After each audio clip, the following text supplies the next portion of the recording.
Gold hair, gold rings, gold leaves,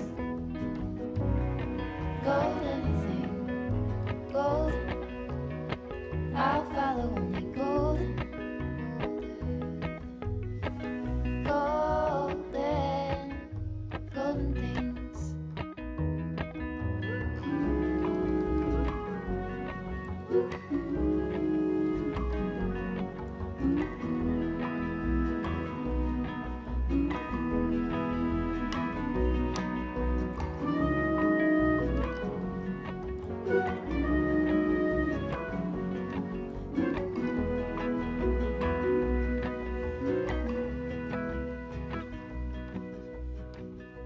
Walk up the river by my sun. Feet step over splinters of the moon.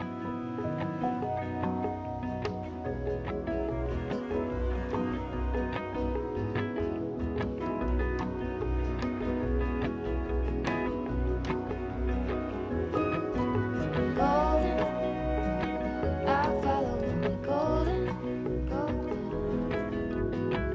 golden, golden things. Gold birds,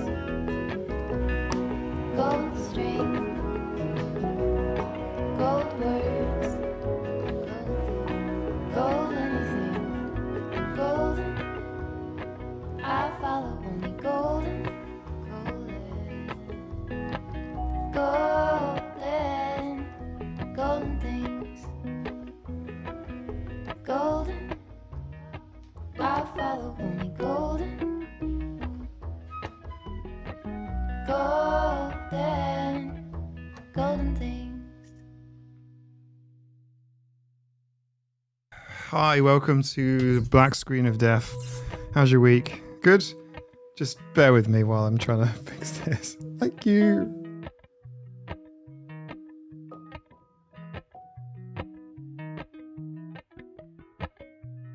Appalachian sunrise meets my skin. Even with my eyes still closed, I can feel it coming in. Golden, golden, I'll follow only golden, golden, golden, golden things.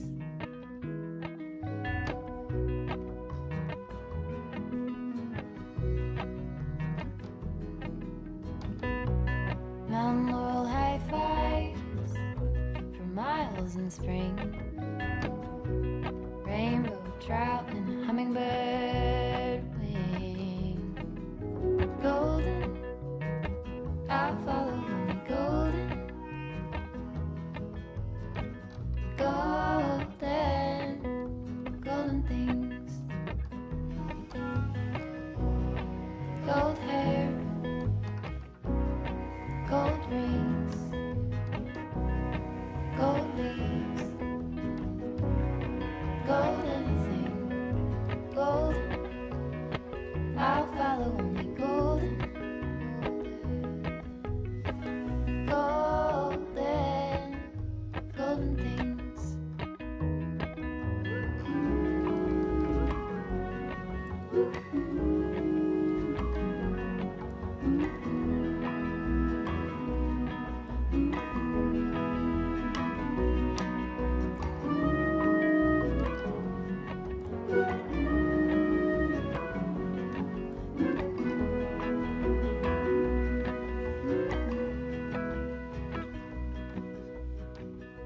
Walk up the river by my sun. Feet step over splinters of the moon.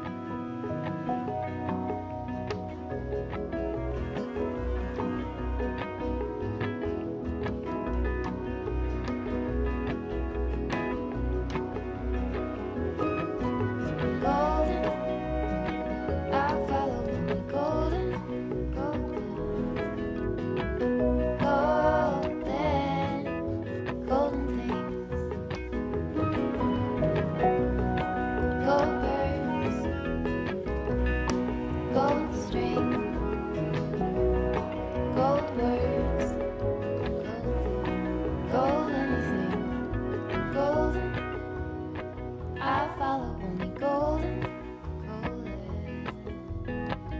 It works! Oh, Golden, hey, ferret. golden things. Hello, this is ferret. Golden, I follow only golden. Golden, golden things. Okay, she's wild, by the way. She's very wild. She's very wild, very wild. Okay, hey, how are we all? How's things going? How are things in Autistica land? How is it? How are we? How's it going? Yeah, I had to rebuild everything from scratch. So stuff looks a bit weird right now, but that's okay. Let me just do that. Okay, and then I think if I go press that button, it's a bit better. We're getting there. So today, I have to get this out of the way because the cats are being absolute pain in the ass right now. Okay.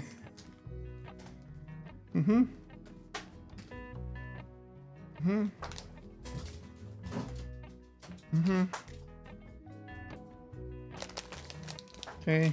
Oh, you dropped it. Sucks to be you, Sebs. Here you go. It's less treat time and more just get it out of the way. Audio, video, cool. Right, excellent. Because I'm going to be going diving very soon. Going to bring you all with me.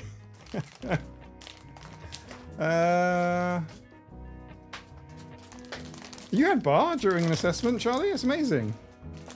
Is bar available? Like, okay, just making sure my fingers don't smell. Okay, here we go. Yeah, Maisie, here, you can have that. Here, there you go. Well done. It's only little because it's cat treat, not big collie treat. Okay, Karen, ready, go. Maisie, here you go. Well, actually, here you go. This one's for you. Okay, well done, good job.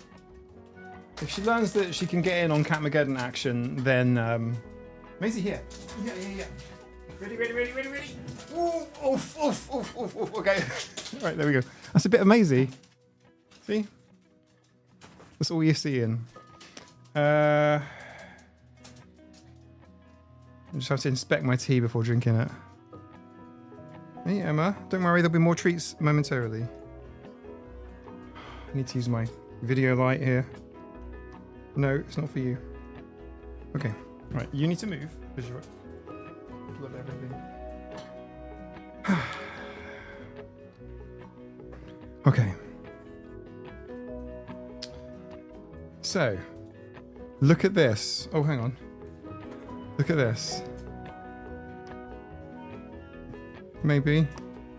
Just give me a sec. Actually, I think I can do this in the background, can't I? Yeah, I can.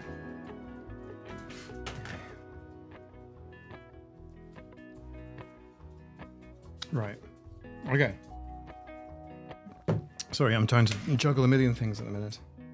Right. Okay. Doggies, this way, please. Doggies. Thank you very much. Let me close this.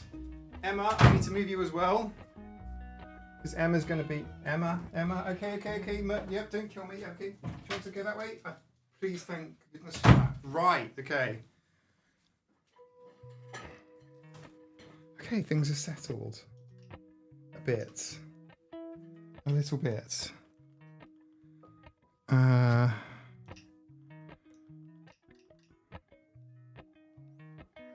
Let's see. Okay, is that going to work?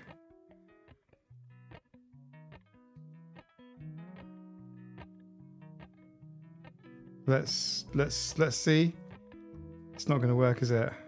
It's not going to work. It will work. It might work. But not today. Oh, best made plans. AF stands for Anna Ferret. Obviously. Disable at passive aggressive again. I mean, I think he ever looks passive aggressive. He's a good boy. Look. He wants more treats. He'll just make a pain. He'll make a pain in the ass of himself. Until he gets what he wants. which is more treats. See that? Let's see that. This is the slap paw. Look.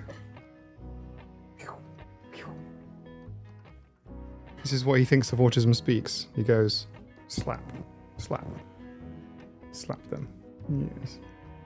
Yes, with claws. Yes. He was yes. Yes.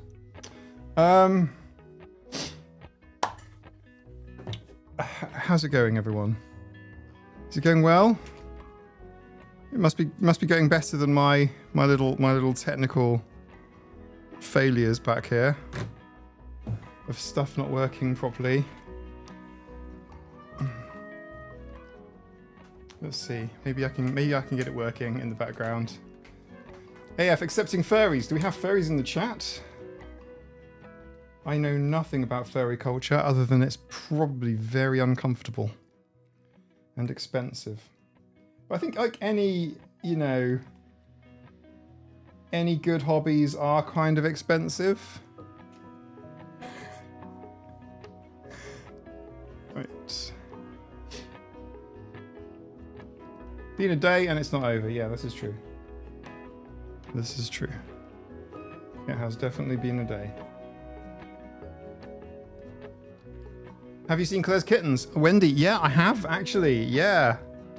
Yeah, Claire's showed me the kittens that she's been fostering. How's the eye situation? I'll come clean and give you guys the deets. In the form of interpretive YouTube video. That's probably the best way to do it. Hey? Long time fandom lurker here. Amazing, Sivu. Can you share your persona? Is that what it's called? I think furries look cool, but like it feels like claustrophobia. It feels like it'd be very claustrophobic. In fact, honestly, I don't really suffer from any sort of claustrophobia at all, but I understand why people might feel that way. The only time I think in my life where I've really felt the claustrophobia, and it's really weird, and it was part of my training as a public safety diver, which I haven't qualified, because the full face mask, right? It's amazing. It's like being in outer space because you can see, it's completely clear all the time. It doesn't mist up or whatever. And it's got radio comms in it, so you can talk to people, which is obviously horrific. Why would you ever want to do that? I don't know. But it goes over your face, and actually it's quite nice because there's nothing sort of on your face. It kind of sits over you, kind of thing. But I found it really claustrophobic. Like really like weirdly claustrophobic because obviously it's all strapped in and stuff. I did not like it at all. And it's not a good sign, is it? You know, when you sort of feel that sort of sense of panic, and I'm not even in the water yet. It's not great. Yeah. So furries kind of gives me that kind of vibe. The kind of, I am now entombed. I am entombed in a fursuit, presumably not very breathable material. I think. God bless you if you're into that. I don't know if I could get through it. It would have to be like it would have to have like air conditioning to get to, you know, or be in the sea. Before I would put such a suit on. You know, because I weirdly feel a sense of panic and claustrophobia. I'm pretty confident. I don't know about claustrophobia, but I get way too hot in a furry costume. Yeah, I know. And that sort of sense of like overheating, does it not lead you to feel kind of a panic? It does me, which is weird because I'll squeeze into a shipwreck. But yeah, no. Isn't that weird? It's just brains doing brain things and context. I'm pretty sure it's breathable too, but not just hot. Well, there's a gap, right? Furry in the sea. I've worn Santa hats and things in the sea, but never. Dopamine's actually wearing. Yeah, I just think it's weird how you can have like claustrophobia and not, or the other way around, or whatever. It's a strange one.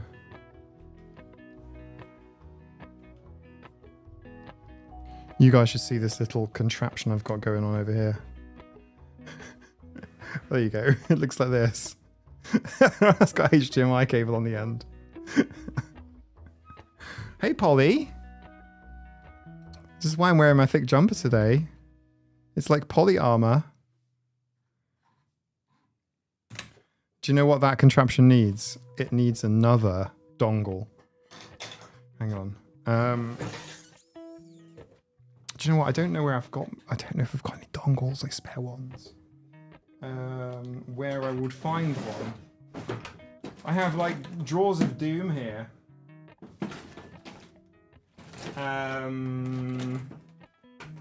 Yeah, pass. I wouldn't look in those drawers. It's just the time it would take to organize them is too great, so they shall never be organized. That's a job to do for my family when I'm dead. They can organize the drawers. They can go through them. I have a case here for an iPhone that I no longer have. I need to probably do something with that. Does anyone else have a Doom drawer?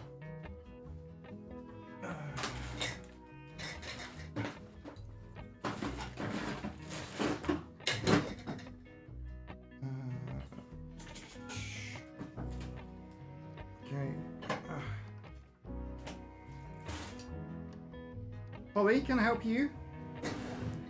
Right, I'm going to try this. Okay, this is going to get very messy now. This is going to be the dongle of doom. It's... This is getting really silly, actually. Oh, I'm just going to there. Okay, we'll go to there. Okay. This is... We're going to see if this works. Okay? Do not recommend. But at least there's some give.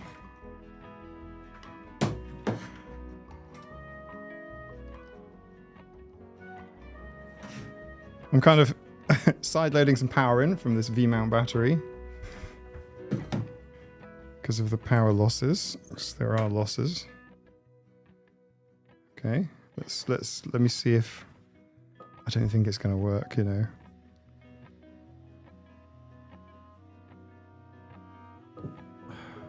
And it's got Saber's butt to deal with.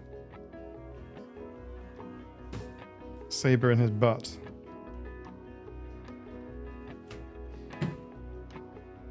Okay, this might work. Let's just... Prayer doesn't melt somehow. Basically, yeah. I have a Doom drawer, which a box of very sharp toothpicks once exploded. Now it's a danger Doom drawer. Amazing. That's particularly dangerous. Danger drawer. Right, let me turn my speakers down. So I don't want the feedback. All right, here we go. Do you know what I'm going to do? I'm going to try and do something a bit clever. Famous last words, yeah?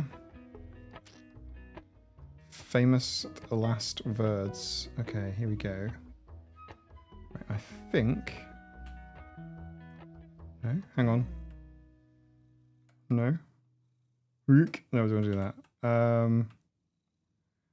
No. Sorry, you guys can't see what I can see, but it's... this is annoying. Right, okay, hang on. Shift and drag? Nope, definitely not. Nope. Alt? Yes. That's the button I'm looking for. Alt and drag. How clever is that? Okay. Then if I do this... okay. Just bear with me for a second. If you want professional, I wouldn't join the first sort of half an hour of a stream. Maybe the first 2 hours of a stream. It's probably a bad time to join a stream. Okay, here we go. I'm going to just do this now. Whee! See? And we can go diving. Hang on. Let me do this. We are. Blending in a little bit of ocean sounds.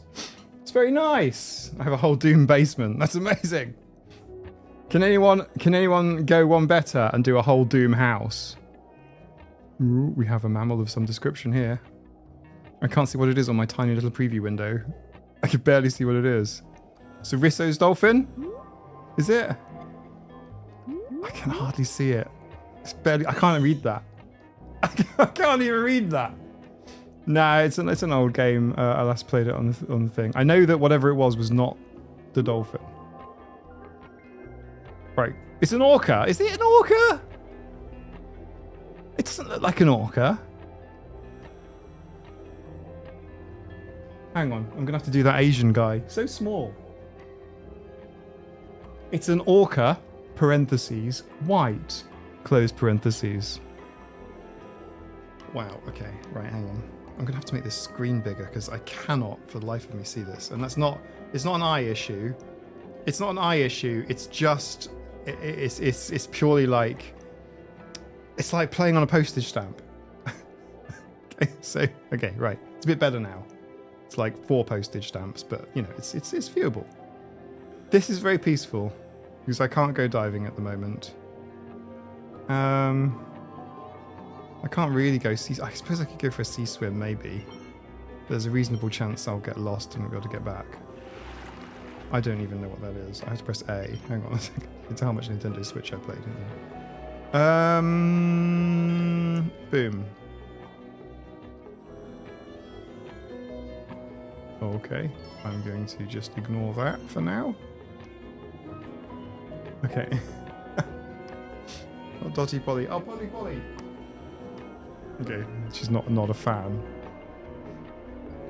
Do you have reefs in the Isle of Man? Yeah, we do. We have reefs. Except our coral is not that nice. As in, well, I don't want to be rude about it, but it's soft coral. It's not hard, pretty coral like you think of with coral reefs. It's kind of soft. It's a bit spongy. It's colloquially called digitalis or dead man's fingers. This looks like a wobbegong shark. I'm pretty confident. Oh no, it's identified the blenny, which I didn't even see there. But in real life, I would have seen it. No, I probably wouldn't have done actually. I'd be so obsessed with this big guy here. This tasseled wobbegong, which is 8 meters long apparently. So that's very long.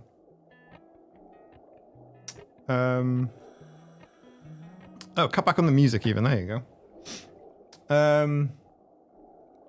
Okay, sorry, I can't hear the game music. I can see it on the audio mixer, but because I'm not listening, that's how it's going. Right, I have asked Kaylee Daly. I've asked Kylie Daly to cease singing briefly. Although actually that was the instrumental track, so she wasn't singing on that one anyway. Lots of little fish.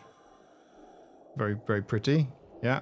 So yeah, we do. We have corals, but they're soft corals, not pretty ones. We have a couple of kind of like fan corals, which look a little bit like this red one. But yeah. Yeah. Our corals are not that pretty. What we do have is some fantastic anemones. We have beautiful, beautiful, beautiful displays of anemones. We also have seals. So I'm kind of hoping for a seal, but this is a bit too tropical for a seal. Or a nudibranch. This is why I'm on the floor here. This is nudibranch zone. In here, they'll be chilling. Here we go. Okay.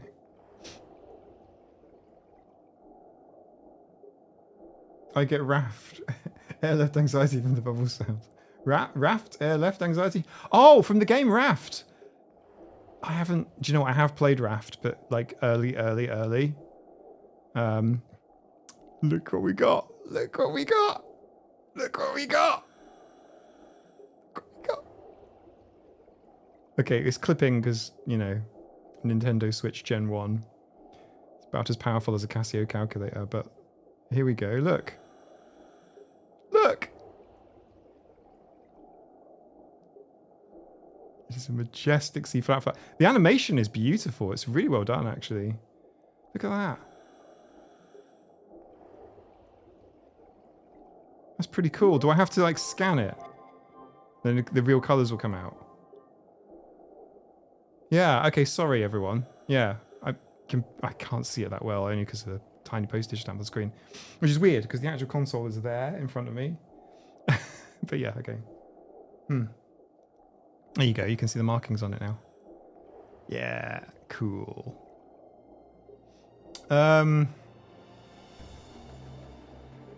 This is a pretty peaceful game, and it's got a lot of species on it.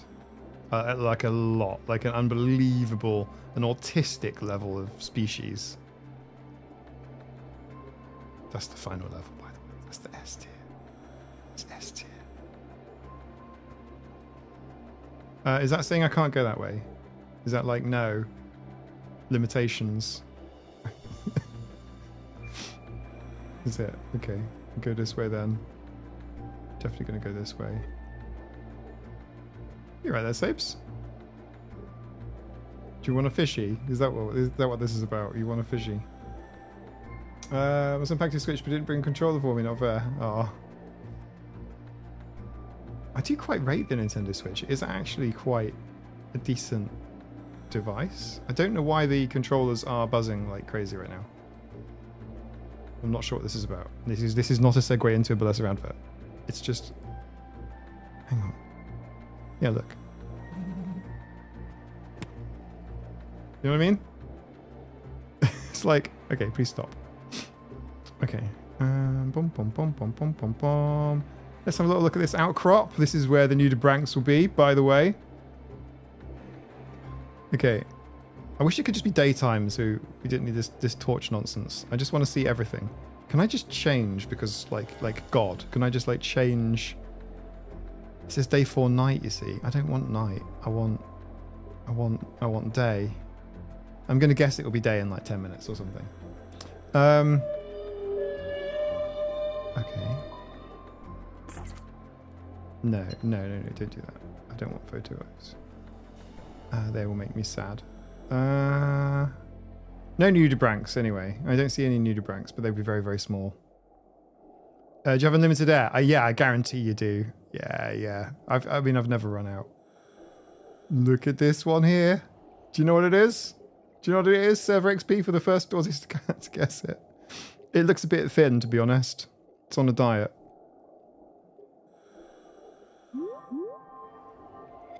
It's a humpback whale.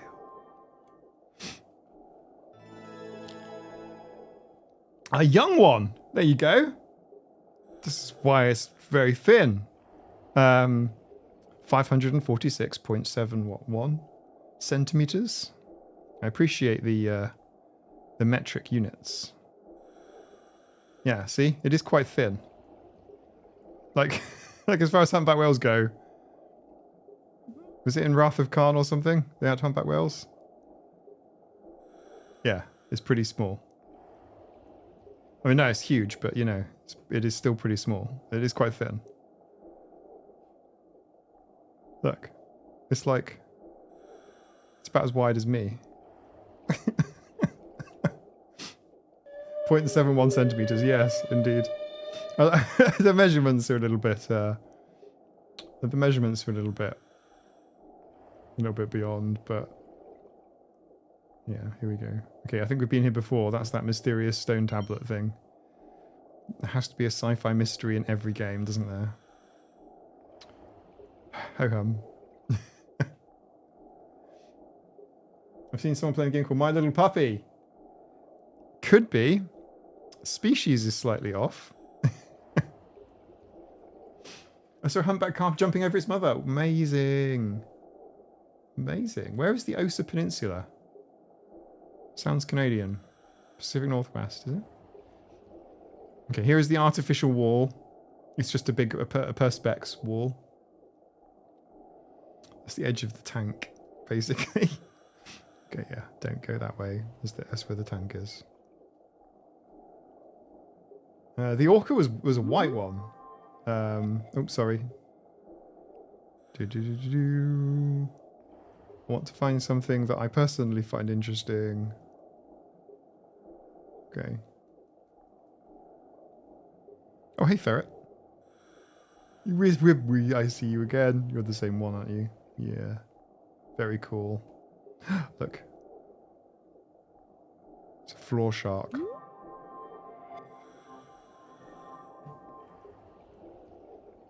Costa Rica. Amazing. Dwarf sawfish, 188.49 centimeters. Is that like from like tail to the end of its sword face? Or is it to the base of the sword face? Okay. Let's stop there. People think it is another Ballesera segment. Let's continue.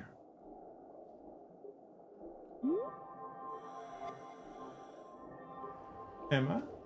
Oh, Emma wants treats. This is a green sea turtle. This giving me Jacques Cousteau vibes. Yeah, a little bit. Jacques Cousteau, I mean, obviously he was a massive pioneer. Eagle rays? Bull rays? Eagle rays? That's pretty cool! I have seen eagle rays, not as many as this though. It's an artificial number of eagle rays, is it? I don't know how big a school of eagle rays can be. Look at that. Wouldn't that be cool to see?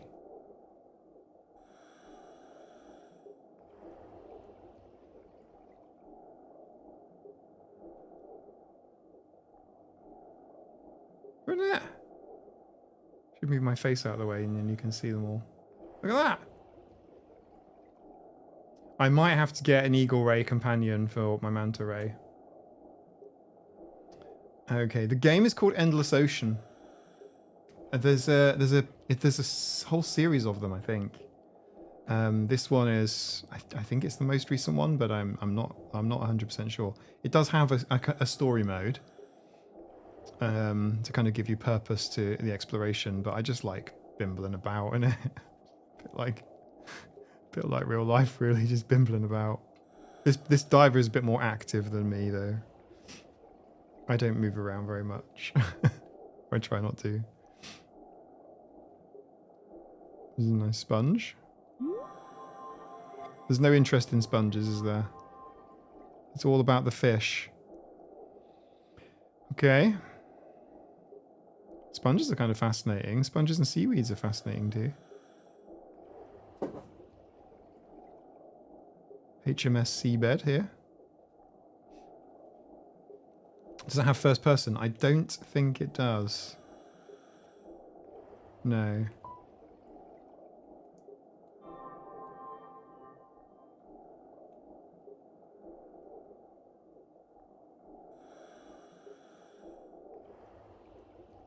Oh, look. More unidentified fishies. Random school of little fishies. Speckled butterfly fish. Very cool.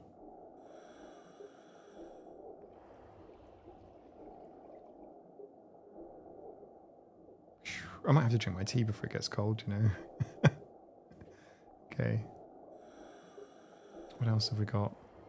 I would want to see what's on the rock, you know. All kinds of cool stuff grows on the rocks. It makes a little living in the little crevices. Oh, we're back here again. I'm sorry, I'm boring. Do you know what? Is there another map? There must be. There are other maps. Okay. Here we go.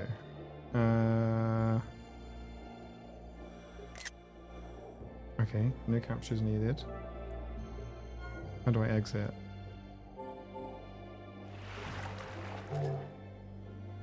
Maybe it's here.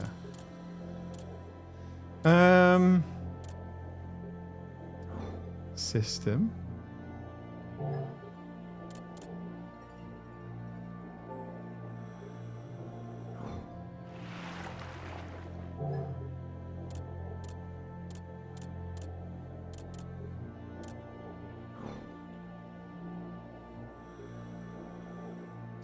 It feels like we're just the sharks talking a diver. Yeah, maybe that is the maybe that's the the twist in the storyline. There was a sort of diving game on the Xbox 360. It was only kind of like, it's very sort of curated little circuit. But my son loved that. He played that for hours and hours and hours and hours and hours and hours and hours. But it was quite cool.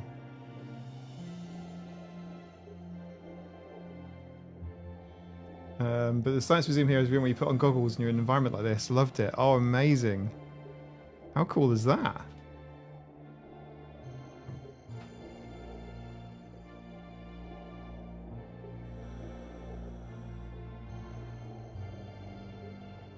Has anyone watched All the Sharks? What is All the Sharks? Can you surface? Let's have a little look. The surface is also a perspex ceiling.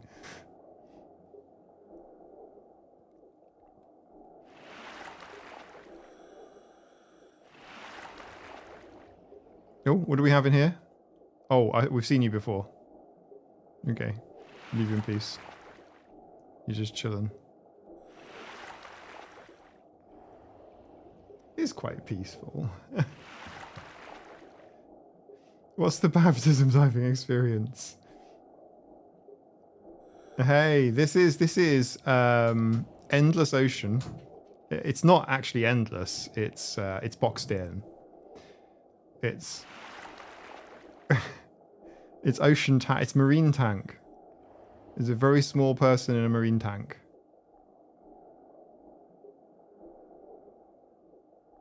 I do love rays though. They're so peaceful and lovely. I mean, a lot of creatures are kind of peaceful / neutral. Yeah. The rays are so pretty.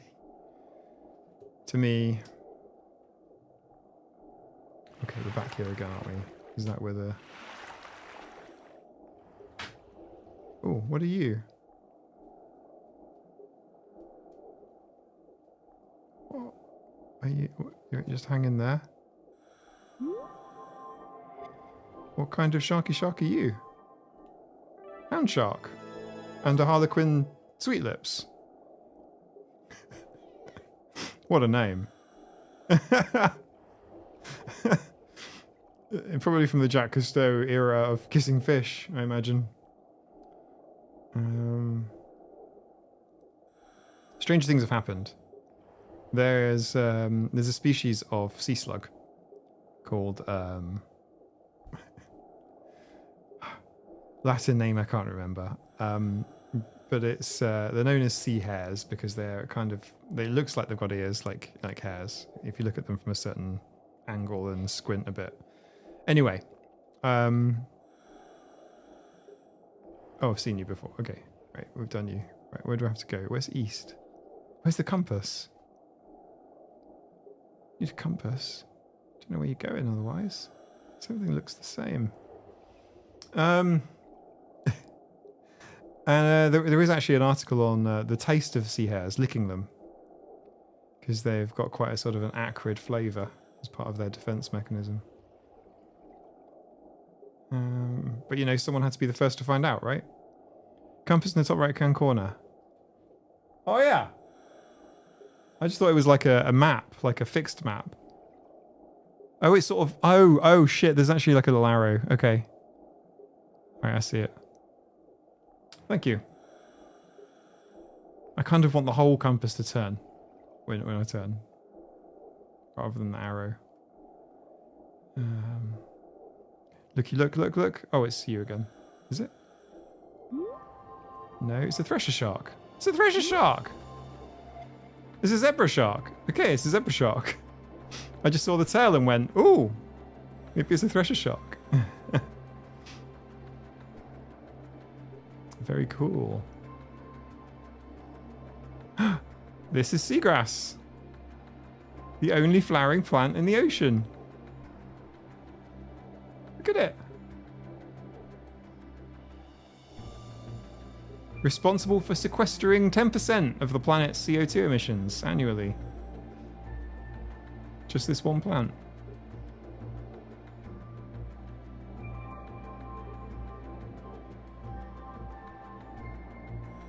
Okay, I'm boring everyone. I appreciate that. I'll just go somewhere else now. What are you? What kind of fishy are you? No, there was like an angel fish. Not you. There was another one. No? Is it not an angel fish? Maybe I thought that was an angel fish. Okay. Right, let's keep swimming. Just keep swimming. The giant clams, like, I tried interacting with them, but there's nothing you can do. I'm not going to complain too much because this appears to have every fish in it. Golden cuttlefish! Look! Oh, that's his bum. There you go. Hey, Emma. What are you doing? just look at me weird. Okay. Cuttlefish are really cool. Like, cuttlefish are like super cool. I love their eyes. They've got like a weird kind of H-eye shape. I say it's weird, but it's probably better than ours. Ocean pancake. It's the first ocean pancake. Ocean pancake. A 467.53 centimeters ocean pancake. That's quite big. I mean, like, as far as ocean pancakes go, that is... Yeah, there you go. Look at that. That's a big one. Hello. Can you see his mouth if you look underneath? Yes, you can, but not very well. Oh, you probably can if you like clip through it a bit. So, excuse me, I want.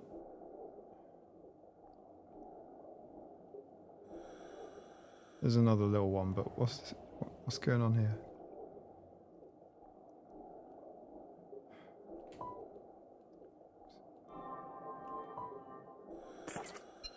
Sorry. Okay. Right, we'll give up on operation. Look at. Right. Yeah, you. What are you? 6 gill stingray. Okay, that's a new one on me. And yeah, you can. Look. You can see the gills. You can see its mouth.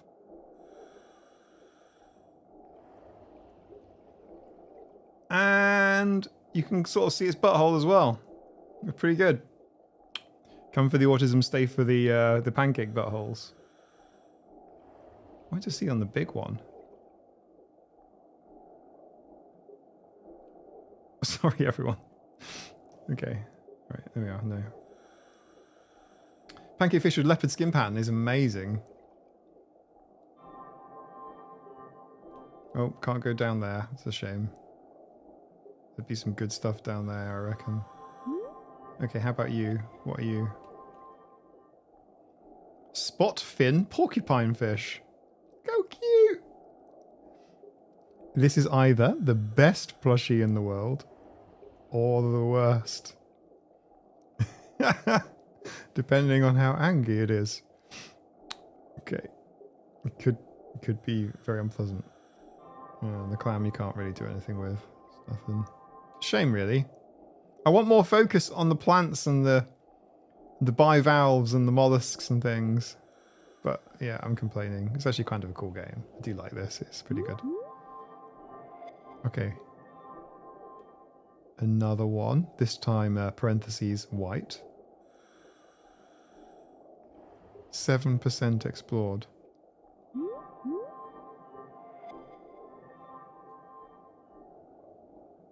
Okie dokie. More rays. Red stingray. Dum.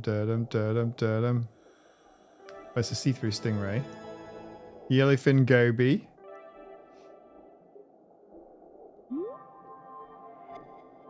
And a baby stingray of some description. 6 gill stingray. Okay.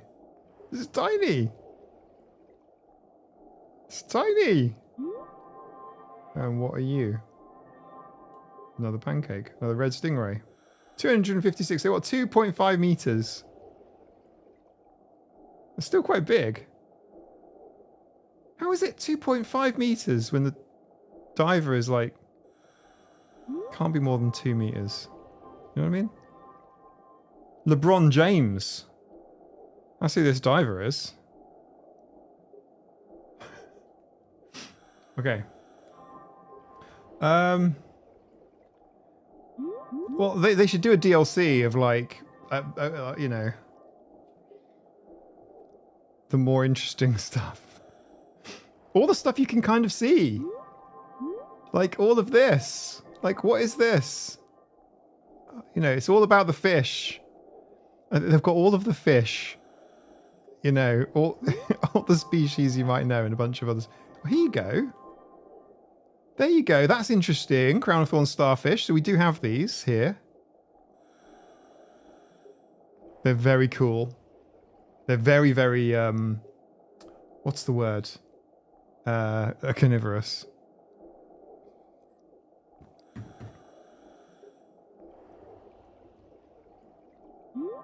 What else do we have? What are these things?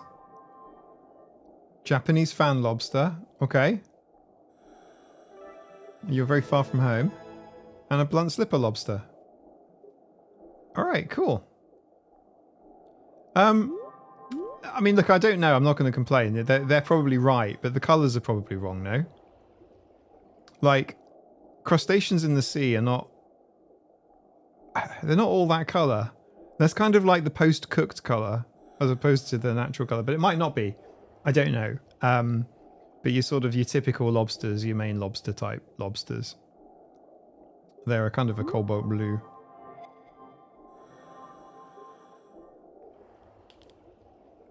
Japanese bullhead shark. But who knows? There is so much variation.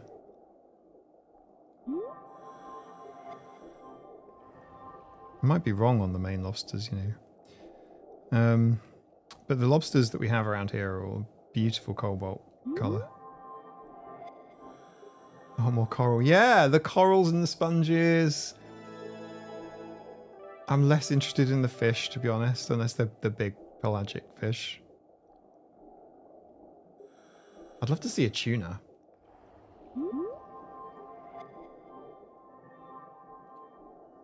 I feel like that's what Saber wants as well. Saber wants to see a tuna as well. Maybe... Can't go over there. We can go this way. This one's pretty. Look at that angelfish. Look. Hello, Dory.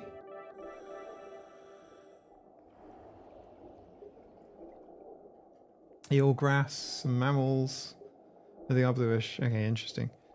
I don't know the crown of thorn starfish. Invasive species of the Great Barrier Reef. Oh, interesting. Okay.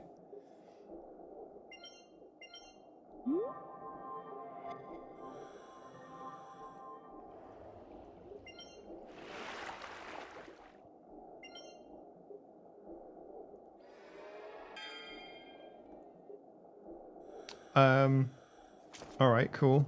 Picture frame. All right. Yeah. Take that. Do a bit of litter picking while we're out here. Gobies. Gobies are cool. I love the way gobies look. They're very photogenic. They've got really funny, like, froggy faces.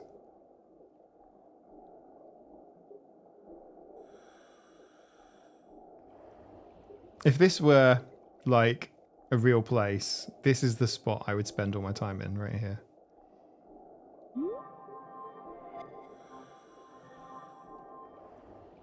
This little spot.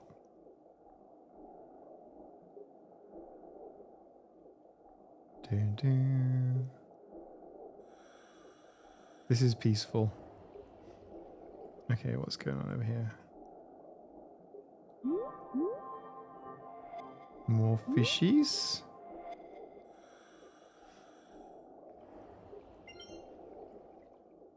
Oh, hang on. Oh, okay. Here's the sci-fi mystery stuff. What's this?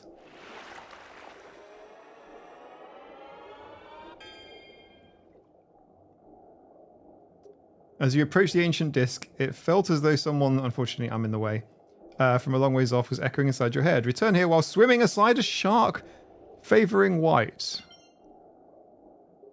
Okay. Well, I can do that. I just have to go make a sharky friend. A Blue Tang Clan. Do you like dolphins, Mike? I love dolphins. What's not to like? Dolphins are incredible. Incredible creatures. Time to kidnap a white shark. I know. I'm like, hey, this is a great white shark. Come with me. We have things to do. We have ancient mysteries to solve.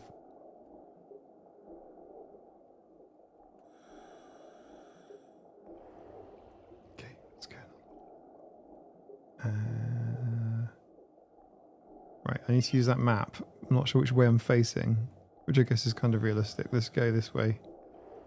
Into the unknown. Maybe we'll find our white shark over there.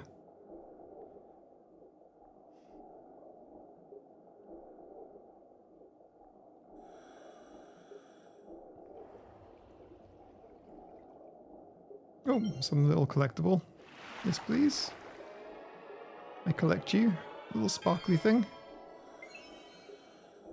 Oh, cool. It's a coin. You're pruning. Is this Mike's comfort video game? It actually is quite a nice... Oh, something happened. I think I'm still alive. Yeah. Okay. Yes. Emma, did you touch something?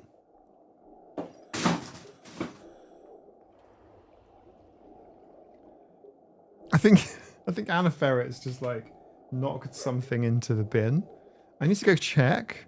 It's a good time probably to do a quick 2-minute hydration break, so I'm going to do that. So we'll do a quick 2-minute break. Ads might play, they might not play, but this is the opportunity for YouTube to do it. I'm going to go make a fresh cup of tea, and I'll see you in 2 minutes. If I press this button, it should work. If we do that, and then we do this. I'll tell you what, do this one. No, not that one. This one. Yeah, that one.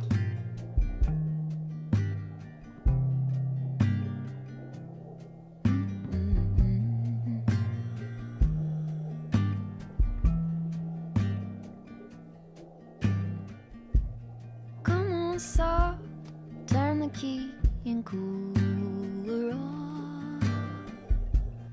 Push the pause for relief. Free pass, you don't even have to ask to be the cat in the sun. Someday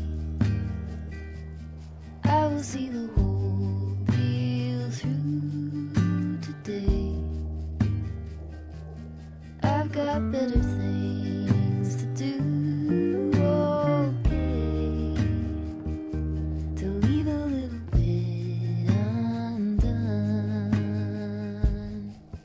and be the cat in the sun.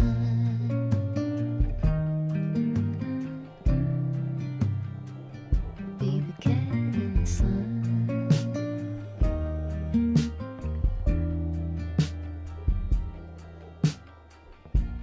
Set aside every empty spreadsheet line and loosen up on the grind.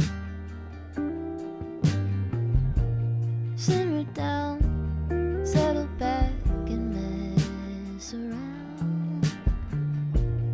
Be the cat in the sun. Hey, Sapes. Someday I will see the whole deal through. Today I've got better things to do. Okay, to leave a little bit undone. Be the cat in the sun.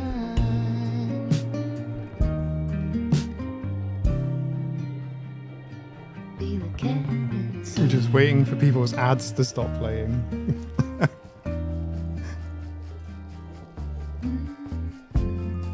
Peter Saber and the Sun.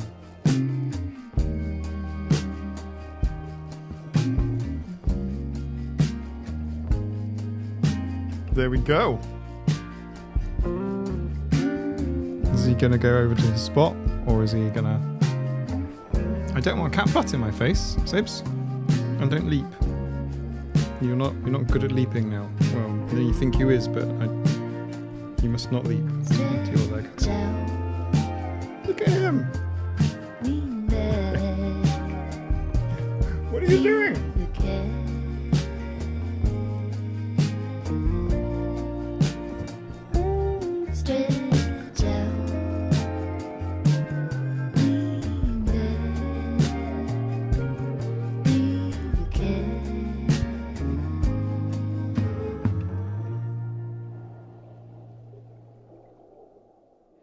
Okay. No. How? Sabes, thank you for your cat fluff on my face. That's what I want.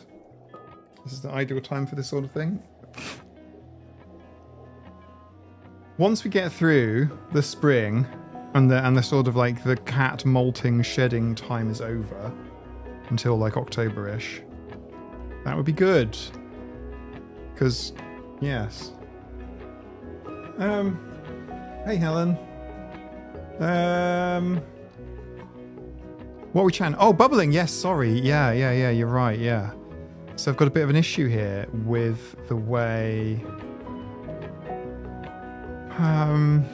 the audio mixing is done, but that's because I was in a rush. So it's not been done properly. But thanks for letting me know. Yeah, I should have seen it on the mixer, but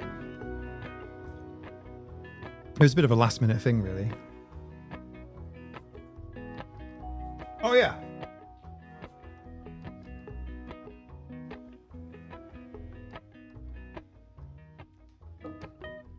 Thank you. You see, I have 3 hands. That's what happens when you get the super autism. If it's anyone remember Claire's Porch Coffee, well, it's back. Claire has been doing more. Has she done more videos recently? Has Claire done more videos?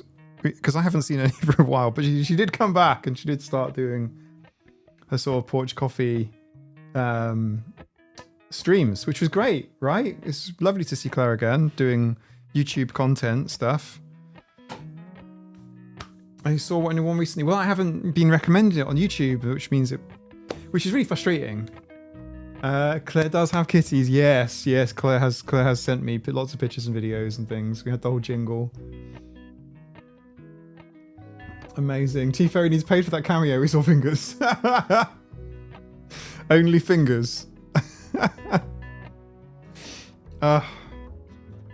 She's fostering kittens. She needs to watch. I do need to watch. I need to watch Claire's Porch Coffee. So I think the last one I saw. No, there's no bubble sounds. I'm literally looking at the mixer right now. There's no bubble sounds.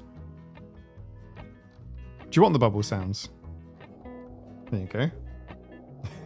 Turn them off now. There you go. She's done several videos about foster kittens in the past week, I think. Amazing. I'm going to have to go and watch them all. That would be fantastic. Yeah, no, the weird thing with YouTube is that if you don't interact with a channel, I don't even know what its metric is, but you all know this.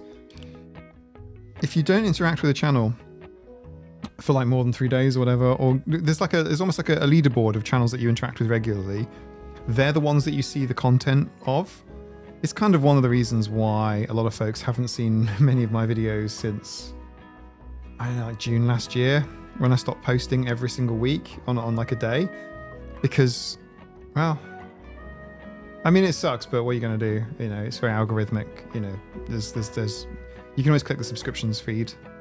But yeah, so I need to watch Claire more. Charlie, yeah, me too. I need to see Claire's like content and Claire's kittens, because I do enjoy it very much. I like to put it on the background and stuff.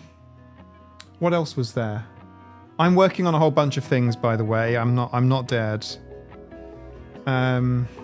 There's a whole load of things coming down the pipeline. But mostly I've been very, very distracted with medical stuff. So once that's under control, you'll start seeing a lot more.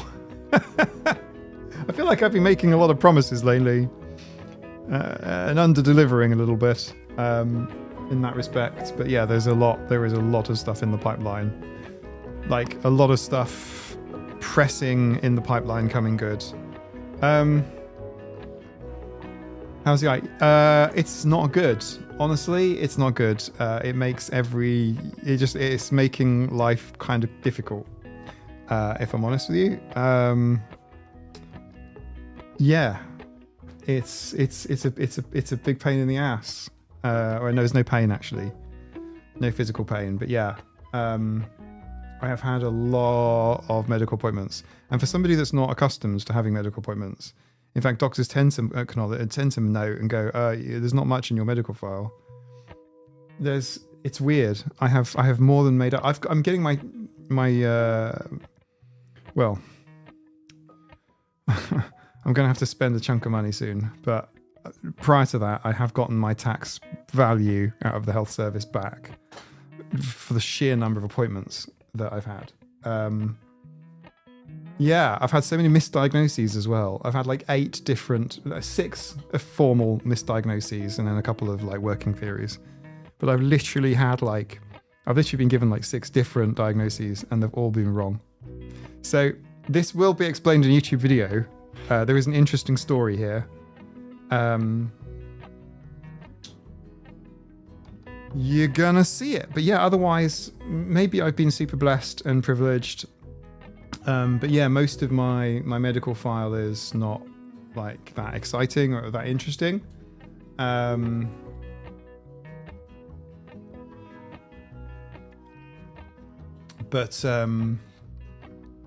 I will find a way to make videos about it. But look, it has taken a lot of my time away.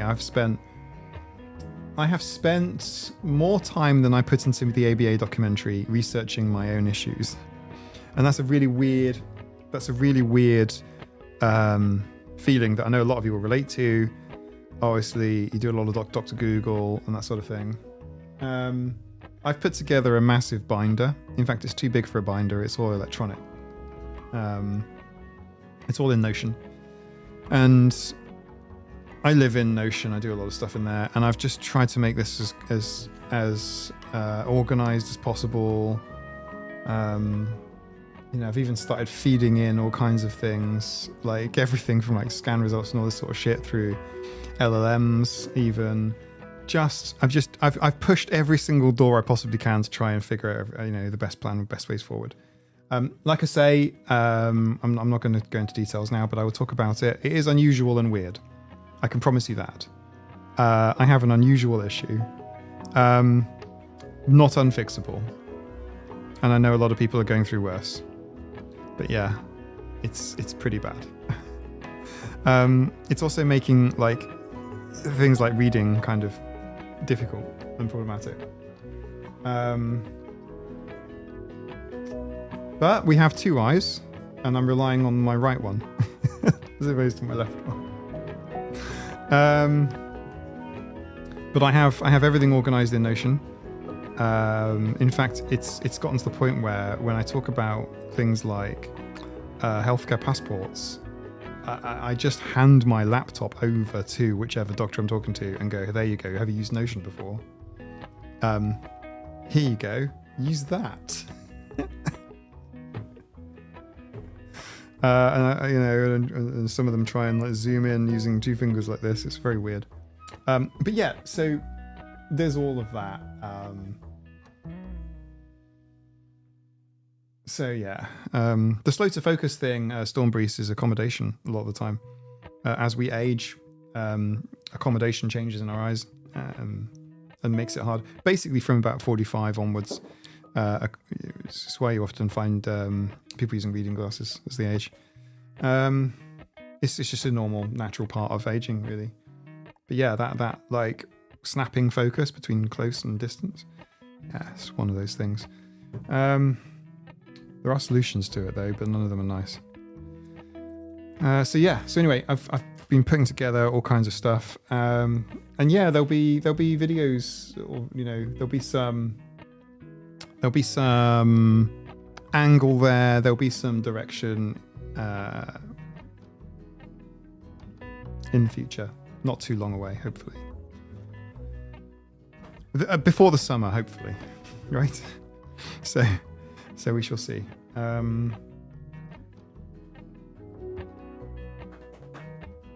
Yeah, thank you, Nikki. Yeah, me too. I'm pushing it every day. It's like the number one thing that's pissing me off right now. It's slowing down even, like making videos and stuff. It's an absolute pain in the asshole. Like trying to read and things. It's an absolute. It gives me motion sickness. Yeah, relatable, Storm Priest. Yes. Are you able to share your passport thing, but details removed like a template? Kinda. Yeah, I can, Charlie. It's not that exciting. It's just an A4 piece of paper in Word. What I think I might do is recreate it. It could even be a fun little video, like a tutorial. I think it even goes beyond, like, I think the entire autistic community would benefit from having healthcare passports, or even watching a video making one. I think neurotypicals would benefit too. I think it's really weird because, like, when you're young, right? I know you might not feel invincible, but you feel more invincible when you are younger than you do when you are older. There is something. I'm not saying you're young, therefore full of bravado. I'm not speaking to anyone in particular here. Don't feel like I'm picking on each other or anything like that. It's like, but the younger you are, the more sort of, the older you get, the more you're like, oh shit, if I do that, I might break myself. To that end, actually planning for like healthcare advocacy is so important. So I have literally been doing it by handing over my laptop. It's gotten to that point of like, right, the file here. Let me show you how to do searches. And they'd be like, how do I zoom in? And I'm like, oh, 2-finger swipe thing, but I don't know. Yeah, to zoom in, you'd be like command button and the plus to zoom in, and then a command button and like minus. That's how you would zoom in on Notion on a Mac. But,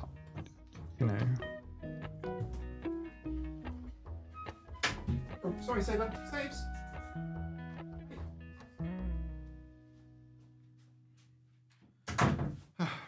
I opened the door and accidentally gave Sabes a teeny boop, but I do feel like the cat police are going to have to arrest me now. Starting to together. Why does my back hurt? Do things now? Yes, exactly. Unless you get life-threatening illness in childhood. Yeah, for sure. But, the principle still stands, which is that, over time, life-threatening illness or no, you're going to start off at a worse position, obviously, but over time, you're going to feel more vulnerable over time in a weird way.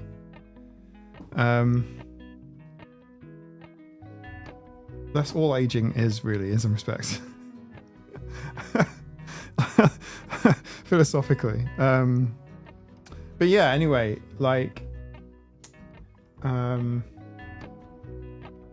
passports are so important. So yeah, 100%. Sorry, this has become a bit of a downer, perhaps, a bit melancholy, but it's so important that everyone has something written down, right? It's so important. I think it's kind of more important than a will, even, actually, to be honest with you. Like, because obviously a will is like after you're dead, but like, something like that for when you're alive, not exactly a power of attorney type of thing, but just advocating for yourself, because eventually stuff becomes really complicated. So, like, another way to look at it is, when I started this little healthcare episode, I was able to talk to people and tell them what was going on, okay? So it was really easy. I'm in the hospital, I've just been admitted once, and it's kind of easy, because I remember it all, right? I remember everything. It's really acute in my mind right now. And then after like the second time, and I got admitted to the hospital, I got through the second time, you start to forget stuff. So even if it's like super important and it's early on and nothing's become this big cloud over your life, it's not like, and you think about it every day and it's a chronic issue, blah, blah, blah. But like before that, when you're thinking more acutely about something, this is true for any projects, by the way, it really helps to have stuff like written down, right? Like it's so important.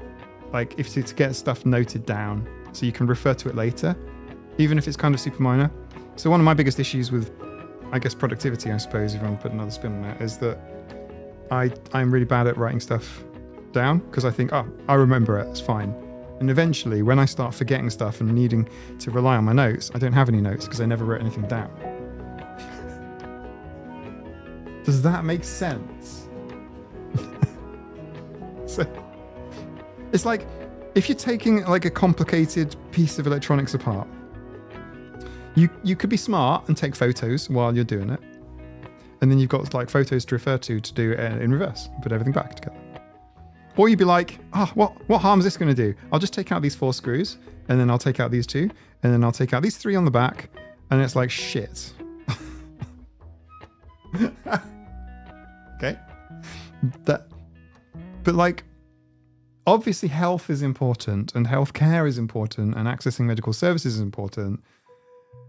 Obviously the stakes are quite high, and obviously the stress and anxiety is quite high, and those, you know, so unlike taking apart some little electronic thing or whatever, it's like the stakes are quite high. And obviously if you're talking to a doctor and they say, oh, tell me what's happened because I've never met you before, and they haven't read anything, they haven't got a fucking clue why you're there. They've got a vague idea because of the shift that they're on, but they've not got anything else, and they want you to explain it all. It gets really complicated. So like, I'll show some of the ways that I've managed that.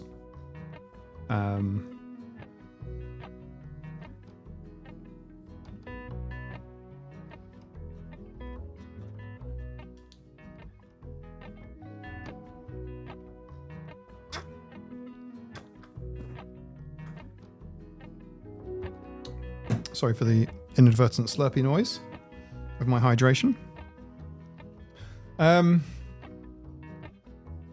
have an stuff on my phone where I put list stuff to talk about that way. When I'm there, I can look at the phone and have that as a prompt. Bingo. Yeah, amazing. Yeah, amazing. Thanks for covering this, Mike. Yeah, Kitty, you're welcome. I suppose it's not academic for me. It's kind of a bit personal. So it becomes like, yeah, it becomes like my world at the minute. It's weird how all-encompassing this shit can be. Go back a year, I was okay, but my mother wasn't, right? Go back a year and I was super excited about this YouTube channel.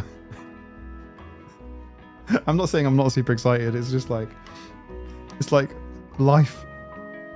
I'm like, can I just have a break, please? Can I just do the things I want to do just for like 6 months? Can I please have 6 months of just being able to do the stuff? Just do the stuff. It's work. So like, can I just do that? Please? 6 months? It'd be great. I've put a statement which I read, Wendy, yeah, totally, 100%. Somebody left a comment in one of my videos saying that they take a record card. I haven't heard of record cards in such a long time. The oldies amongst us will know exactly what I'm talking about. Every Gen Xer will know what I'm talking about as well. But like record cards in your pocket with like the top 3 things that you can't miss, and then just some extra stuff on the bottom. It's kind of the analog equivalent of Yeez's. Sorry, I wasn't because that. It's just because of my voice. I have 4 drinks, by the way. Just to let you know, 4. I have a tea, I have a juice, and I have a glass of wine. I don't usually drink alcohol. I think the last time I drank any alcohol was like pre-Christmas even. That's the tea fairy doing that. There's a wine fairy. I recently realized the power of emails before appointments. Yeah. Also, by the way, if you like, I find if I email in some stuff, it won't get read, but it doesn't matter. It kind of clears your mind as well, and it also makes an evidence trail, and it also gives you something to print out if needed or show something. It's all good. It's all good. ADHD. I have ADHD content coming. I know that I can get quite excited about it because I know what I'm talking about because it's in my head, and I know I'm just saying all of this shit. And you've heard me say shit before, but I'll deliver on it. I'm just saying it's like right there, and it's like everything's getting in my way. And I just want to get on and do the thing. Do you know what I mean?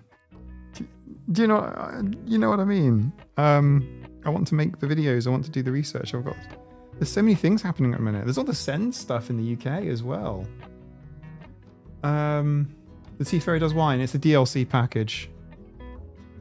It's not the base. It's not the base edition.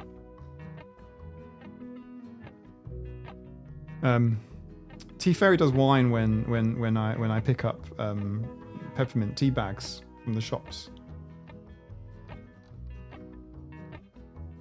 Been having a difficult week. Missed most of the live stream. Did you miss the Endless Ocean, which I need to access on here? But it's not well. It's not turning on. It's because it's plugged in, so it thinks it's in a dock. That's why it's off. Yeah. So anyway, I'm not trying to put a downer on it and sort of sit here and whine and be miserable and stuff. That's not really my vibe, really. But like, it's really interesting how some stuff can kind of like rock you a little bit, or it really gets in the way. For me at the minute, obviously I can't read easily. It's really annoying. It is literally it's like meltdown inducing. it's like I want to smash my head on the table. Because it's really difficult not being able to read very easily.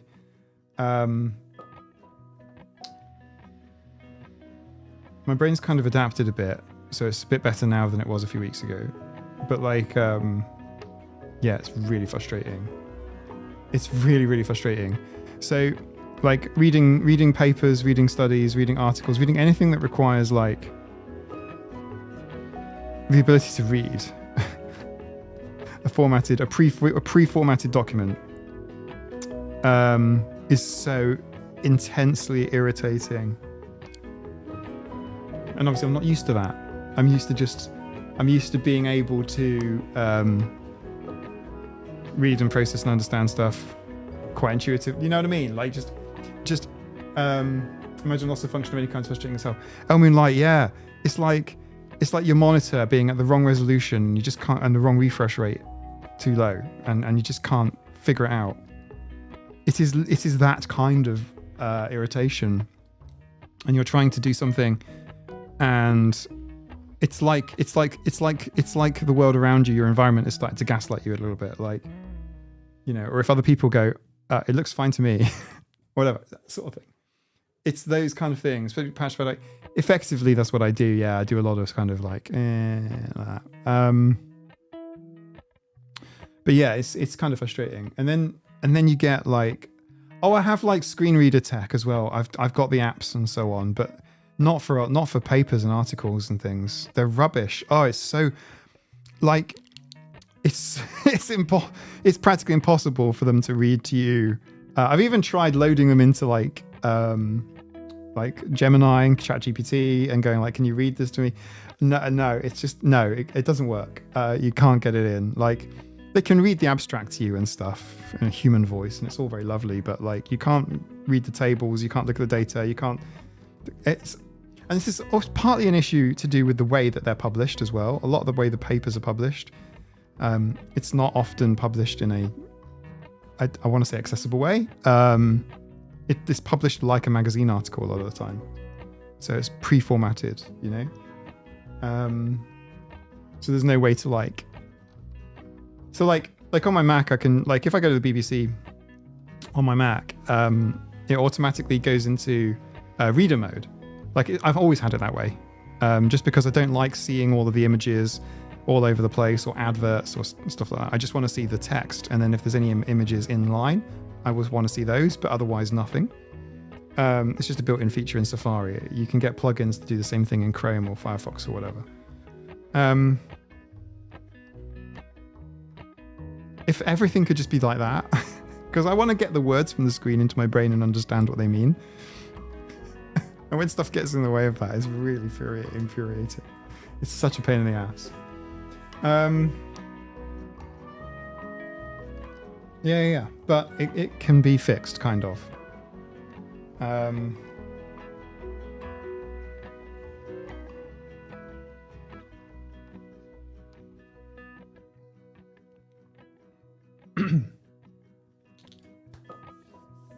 But also, I kind of don't want to talk about it because it's kind of annoying me right now. Hence the endless ocean. I find I'm tired of reading without enough light. I think I want to continue to read. Yes, yeah, Elmin light, yeah, 100%. Light is such a big thing. Now, I like dark rooms, but then also needing enough light to read and it's comfortably, like comfortable, you know. Yeah, but I like dark colored things. I like cozy vibes. I don't like the big lights on, right? Nina's worse at this than I am, even. She'll even turn lights down even further than I would set them to, which is weird. But yeah, so try and change the subject for me. Oh, so about that war.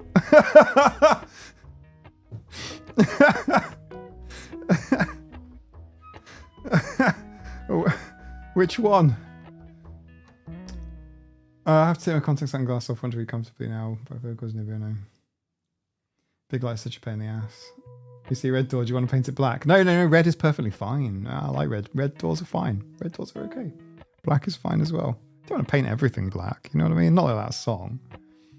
The Katie Melua one.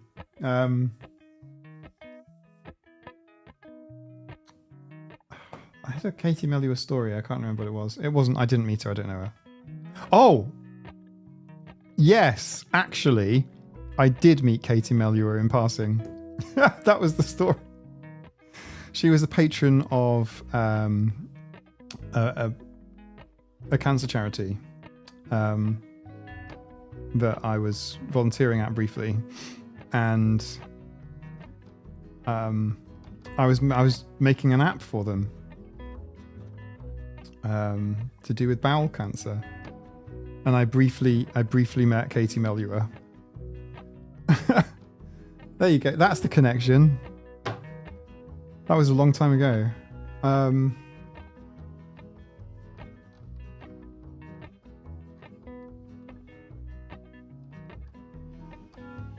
can only really read in the dark, bright white page that matters. I can't see. I don't think there's many kind of like famous people that aren't red doors supposed to get malicious spirits or something. I have no idea. I used to volunteer for Macmillan. Oh, amazing, Charlie. That must have been an interesting experience. Macmillan, obviously, people of any demographic are affected. And everyone knows people that, you know, so it's kind of like, it'd be an interesting charity to work for. I don't know, like, I wonder about autism sometimes, because autism is not so, I say autism charities, autism third sector, it's not so egalitarian.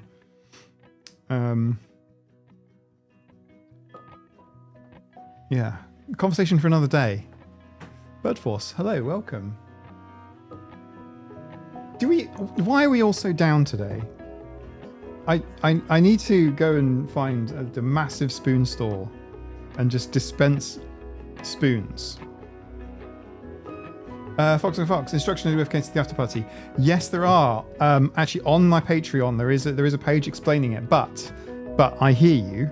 I'll answer your question, but I will also answer it again. So I intend to make a video explaining it all. I feel that that would work really well, because there's a lot of little caveats in it, lots of little weird bits. Fox, are you on the Discord?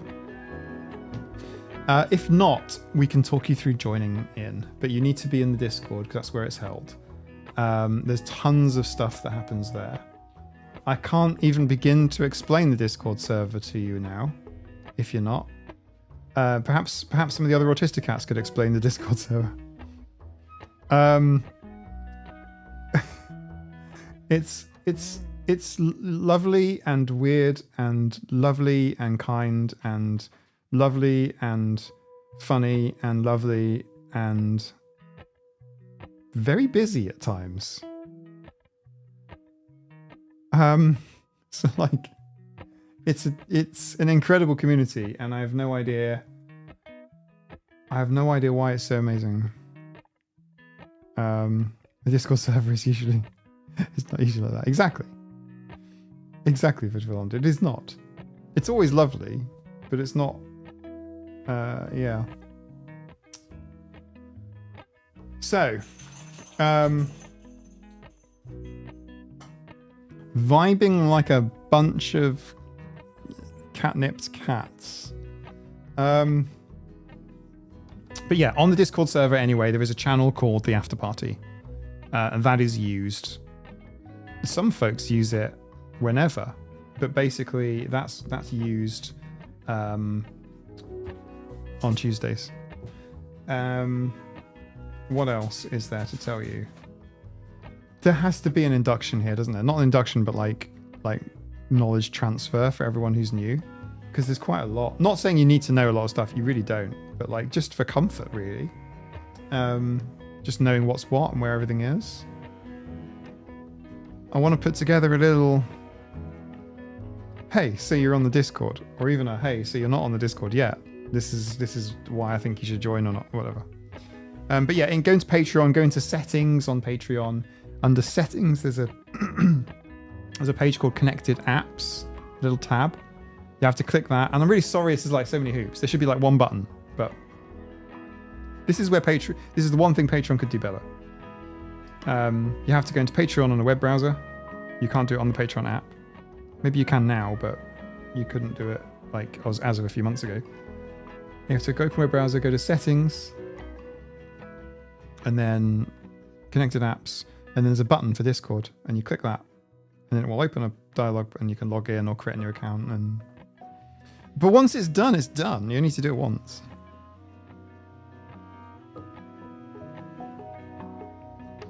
Optional Discord server lore in our heads, apparently. There is quite a lot of Discord lore, this server lore.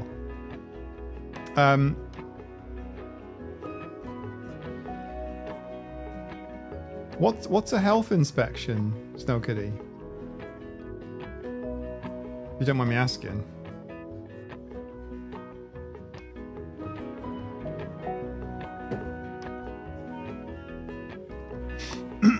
It sounds like what restaurants have to go through, like to make sure they're clean. You know what I mean? I don't think that's what you're referring to, but that's what comes to my mind.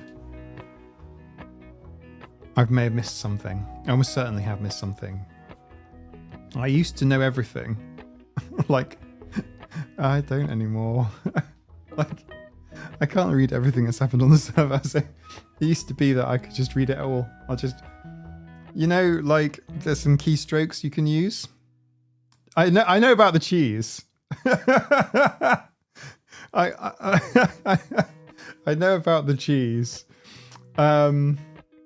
But like it used to be, actually, by the way, a poutine or chips, cheese and gravy, as it is known locally, is the national dish here. So yeah, well, that's the thing. Canadians would find themselves very at home.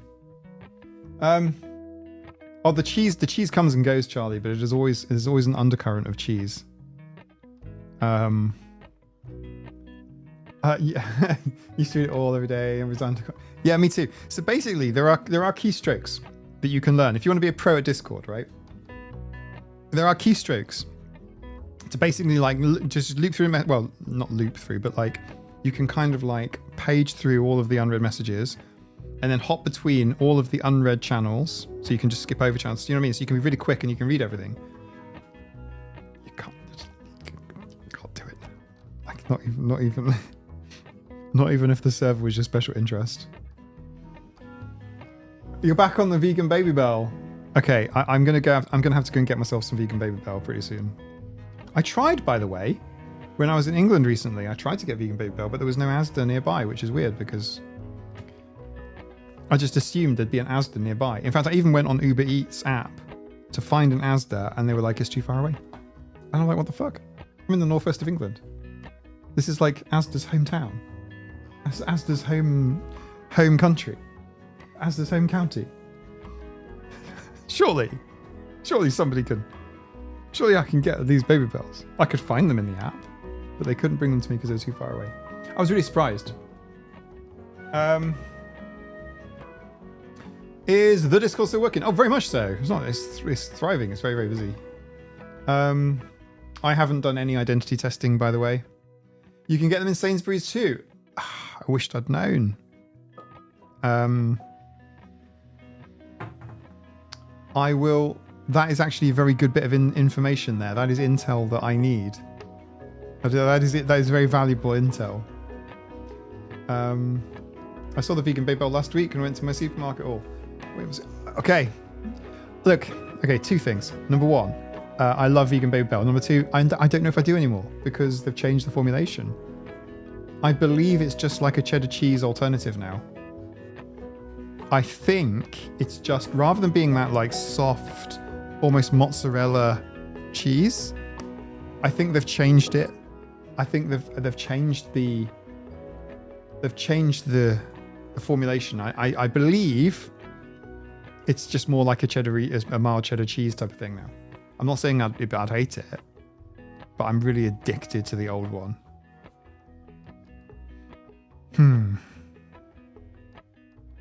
Guys, Sainsbury's looking. Okie dokie. All right. I thought it was just an Asda thing. Okay. I don't know why I thought that. Maybe that's just because that's the only place I saw it. And then that got filed in my brain as it's only available in Asda because I did look everywhere else. This was years ago though. So I'm out of date. But I that's good because that opens up more opportunities. Waitrose has vegan Baby Bell too. Maybe if I'm ever like super successful on YouTube, I can go to Waitrose. I don't think I think the last time I went to Waitrose, and I shit you not, it was actually last year, and I was really, really hungry, and there was a Waitrose at a service station, and I thought, oh, okay, I wonder what they've got that could be nice, and I popped in and I got myself a meal deal basically, and I got with a samosa on top because I was like super hungry, and it came to like $1,000 or something, and I was very shocked. I knew it would be a little bit pricey, and I know that they sell all kinds of really strange kind of like vol au vent cream, but actually I just got like a sandwich, but I also got a samosa as well. So I appreciate I was being a greedy goose, but I was traveling and I was really hungry, and it was a service station. Do you know what I mean? So I'm like, okay, I will get a drink, like a carton juice, and I will get like a packet of crisps. I've got a photo, okay? So I know what it is. There's a photo on my phone. I'm going to have to find it, right? It was nothing. I wasn't like going in there and like shopping like I was royalty or whatever. Oh, but it was like $1,000, maybe $2,000 US. Easily. I'm joking, but I think it was over £10 UK. So it was like, let's say $20 US for a sandwich, basically. Oh, service station waitress aren't nearly as fancy as a regular waitress. I appreciate that. But you know, I went to a, it was really, service stations are more expensive. They just are, full stop. Yeah. Or service stations are, because they've got you then, you're a captive audience. Recharge the spoon supply. Thank you very much, Mike. I don't know that it said super chat, but it definitely did play. Hang on. There we go. Okay, that's the chat overlay. I need to work on the stream stuff and make it work super, super cool again. Mike, granted state of mind, thank you so much. That's super, super kind. I can actually get lunch for that over here, a really nice lunch. Or for $10 US, possibly half a Waitrose sandwich.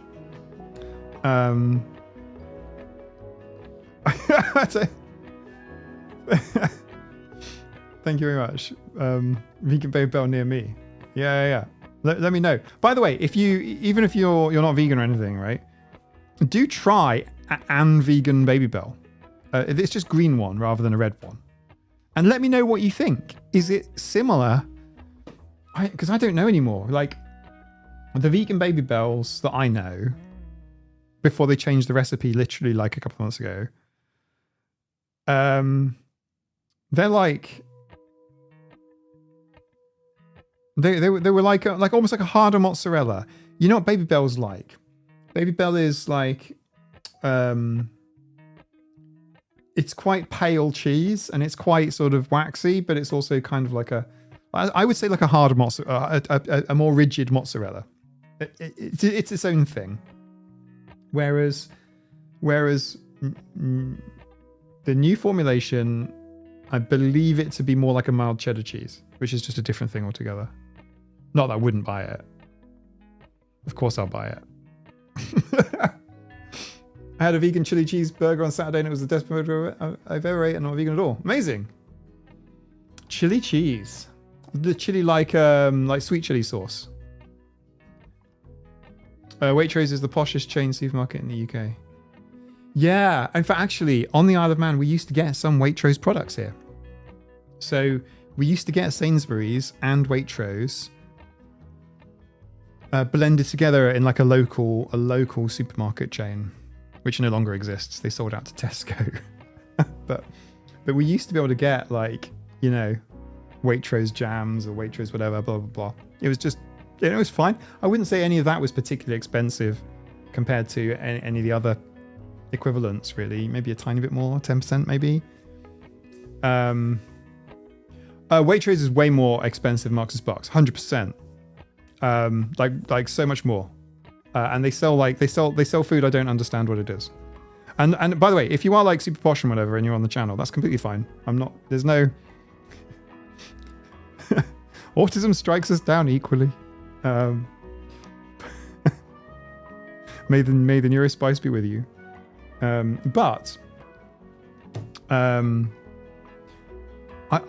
don't know what I'm buying in there. I don't know what I'm buying in Waitrose. Does anyone else call M&S Marks expensive? Marks expensive? No, it is more expensive than like say Tesco's or Asda or Sainsbury's or whatever. But kind of like it is and it isn't. I think my favourite thing... I probably should, Helen, but I don't know. Tesco's in the UK don't have it. So I don't know that they would have it in their supply chain over here, but I should probably ask. I need to find a way to email them.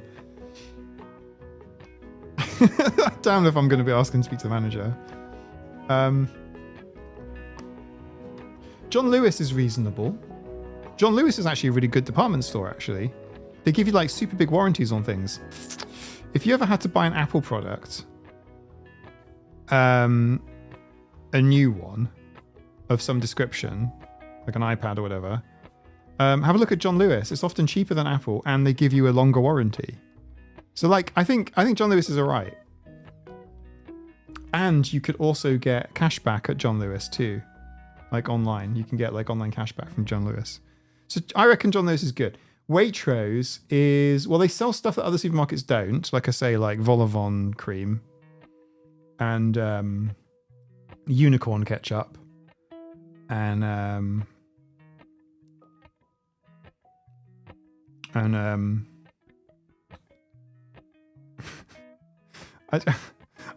in my head, I keep combining things and it's inappropriate. And then I don't say it. That's why I have to pause. Oh, right, not that one, brain. Next one. Not that one either. Nope, next one. I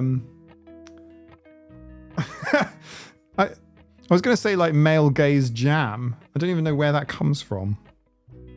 But that's because I don't shop at Waitrose, so I wouldn't know. Is it nice?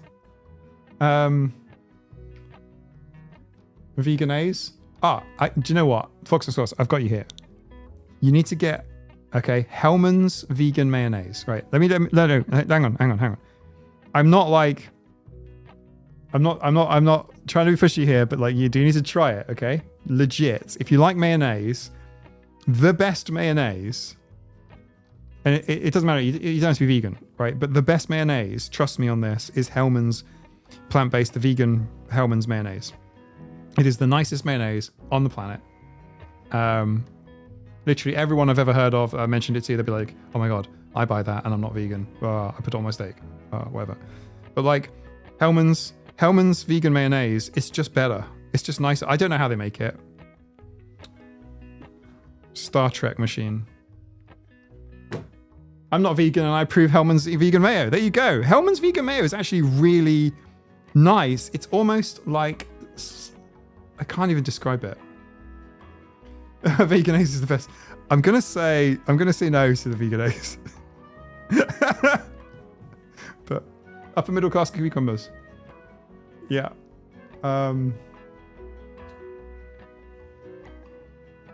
We have Veganese as well. But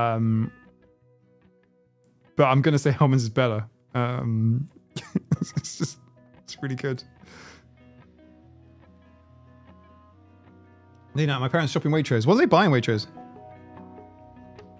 John Lewis sounds like Costco. No. John Lewis, you don't buy in bulk and there's no membership. It's a department store, so it's really difficult. Like Sears, I suppose. Do you guys still have Sears? Do you have Sears? Your side of the pond still? Do you have that?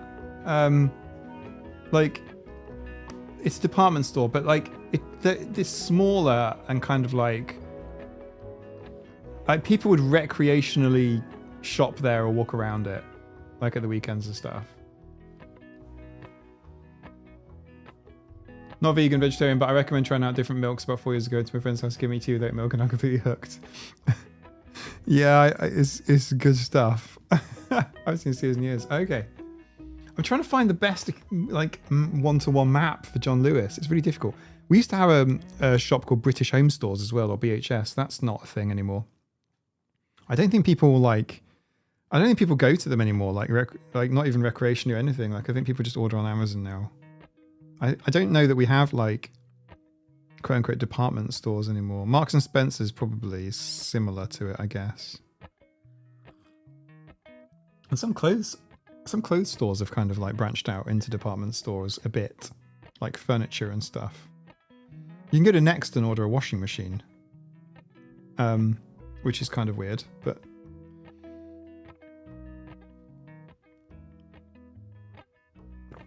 Veganese on chips is alright. But it gives me that vibe, a nice vibe, but like it's that sort of like, you know, when you get like little sachets of like really cheap like off-brand like ketchup or an off-brand kind of mayonnaise. There are some like off-brand ketchups and brown sauces that I really like more than HP. I have my British card in right now, but it's true. There are some knockoff kind of ketchups that are kind of slightly sweeter almost, but they're kind of more fun for dipping chips in. Veganese is one of those things that it's a bit like putting salad cream on chips. If any of you put salad cream on chips, like HP salad cream, it's a bit like that. Or just putting it on some bread and eating it. That is either someone's safe food or idea of hell. You'll be one of the two. Oh, there you go. Veganese and seduction bread is deadly. I think I've just found the safe food person, Kitty in the garden. I think I've just found the person that doesn't like it. What's salad cream? Pardon, it's a British staple. Oh, I've got a question for you, Pardalay. What's chicken salt? Which I know can be vegan as well. But what is chicken salt? I only heard about this yesterday. I saw a video on YouTube Shorts, which I don't usually spend time on YouTube Shorts, but I did do a little scroll for about like an hour and a half, I think. I was there. And it was this video, and it was about, it didn't really give much information or anything, but somebody was talking about like the best kept thing in Australia was chicken salt. It's everywhere. And the comments of that video were all like, oh my goodness, the secret's out. Like, there was just a shitload of like Australians saying, chicken salt. It's literally like you put on your chips. It's seasoning. Salt with chicken flavor you might have on chicken flavored crisps. Okay, okay.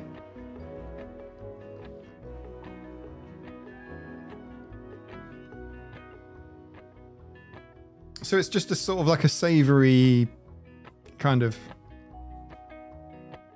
fake chicken. I don't know that the chicken crisps here are vegan, because like Walker's, I think those ones have got, look, the prawn ones, prawn cocktail are vegan. Don't know why, how, but they are. There are other ones like, you know, you can get like barbecue beef kind of crisps. Do you know what I mean? Like, most of it's just like strange combinations of paprika and flavorings. MSG takes a little like chicken broth and salt mixed together. Yeah, it does. Yeah. This game not saying vegan is good for you at all. Chicken seasoning. Yeah, I think it possibly was, but I don't know. But I intended to ask the autistic cats about chicken salt. But it comes in a salt shaker thing. Huh. I want to know what's inside this chicken seasoning. And I know you can get a vegan one. The only reason I know that is because somebody mentioned it in the comments. And there were loads of Aussies going, hell yeah, mate, in the Australian accent on YouTube comments. All that stuff. And I'm like, just flicking the comments, like, what the hell? What's going on with the... Harold, I mean, maybe, but it's also flavour. I'm not recommending people take MSG. Some of our chicken crisps are, it's either kettle chips or Red Rock Deli, I don't remember. Okay. Ingredients typically includes sea salt, garlic powder, onion powder, paprika, another spice, turmeric, white pepper, curry powder. Okay. What is fries flavoring, El Moonlight? All right. Okay. All right. Okay. Before I come across as entirely uncultured, okay, I'm going to show you the best thing for popcorn. Are you guys ready? Hang on.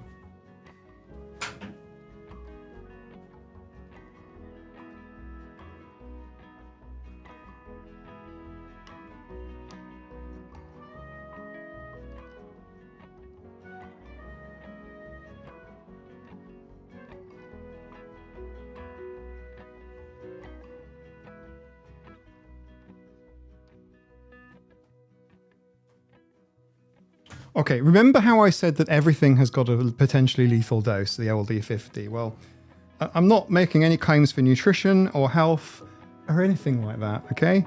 Disclaimer, disclaimer, disclaimer, disclaimer. All I'm saying is this American stuff here, okay? This American, I don't want to say shit because it sounds like I'm being rude, like, but like it is like, you know, I don't know that this is legal in the European Union type of thing.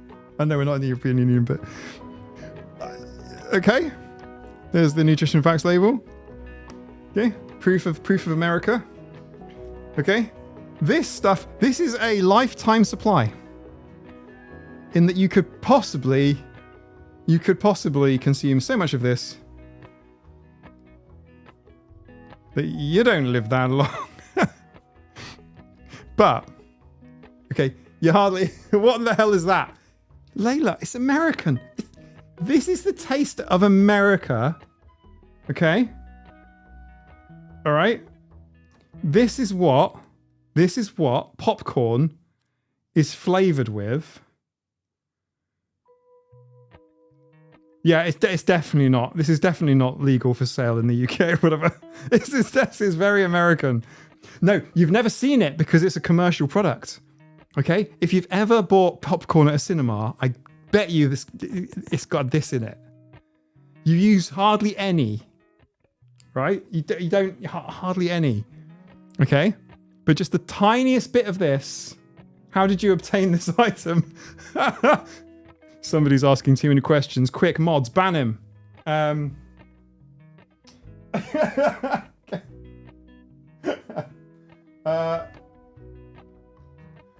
Ingredients: salt, yeah, natural and artificial flavors. That's not. Are you allowed to do this in America? We are just like yellow 5 lake, yellow 6 lake. So under ingredients, it's basically just natural and artificial flavors. Look at how in America you can say, look at this, read this.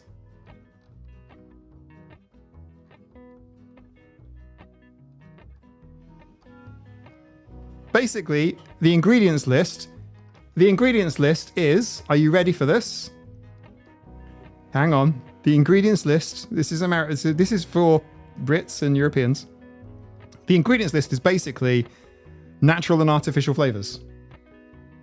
Ingredients, stuff. Yeah. Ingredients. There are ingredients in here.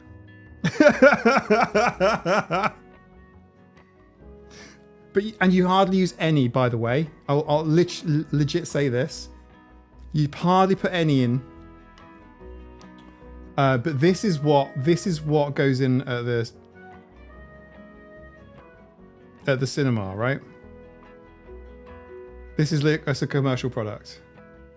Oh, it expires very soon. It expires in May. It was produced 2 years ago. Okay, I'll tell you how much of this I've used. I've used like 3 grams or something. There's enough in here.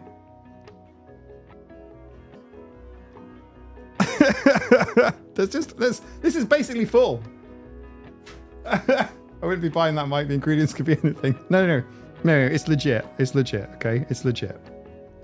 I'm not trying to poison you. It's legit. Okay. No. Seriously, it's fine. But yeah, it's popcorn flavoring. Doesn't sound like it should ever expire. No. It doesn't sound like it should ever expire. Just to let you know, right? Mind you, it's a gold medal goods. Oh, well, Moonlight, don't you start. Don't you start. Oh, you worked at a bar that used that stuff in the popcorn machine. Yeah, that's what I mean. It's literally popcorn machine. I reckon all British cinemas use it as well. I genuinely mean this. I think that product is used in UK cinemas.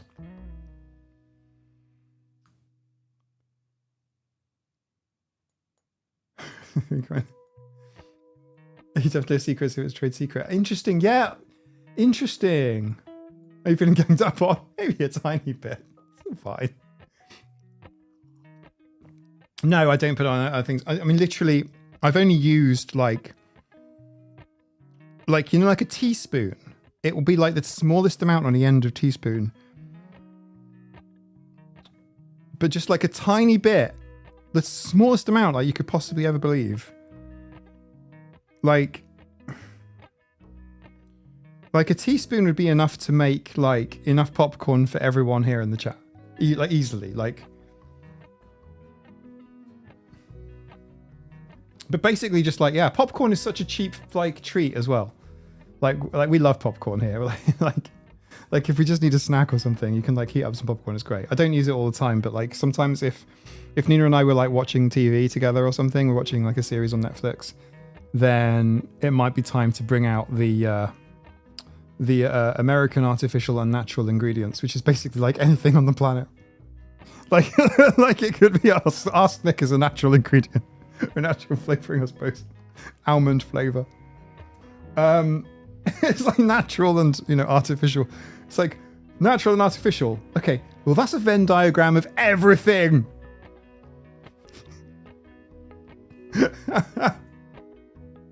That's a Venn diagram of everything. The contents of this warhead are both natural and artificial. As per my tea. This is all the natural stuff. This is oats and water blended with a bit of salt. tea bags. But it gets stuck in your teeth, yes, which is a nightmare. But then again, you can also drink. You can also brush your teeth too. I mean, if you're at home, right, you're watching TV.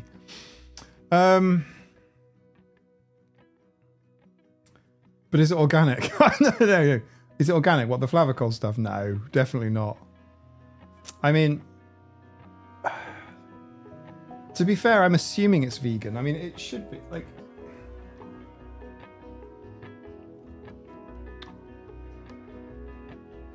Do you know there is a bit of a stretch here. I mean, this is obviously not a vegan sort of stamped product. It's obviously, but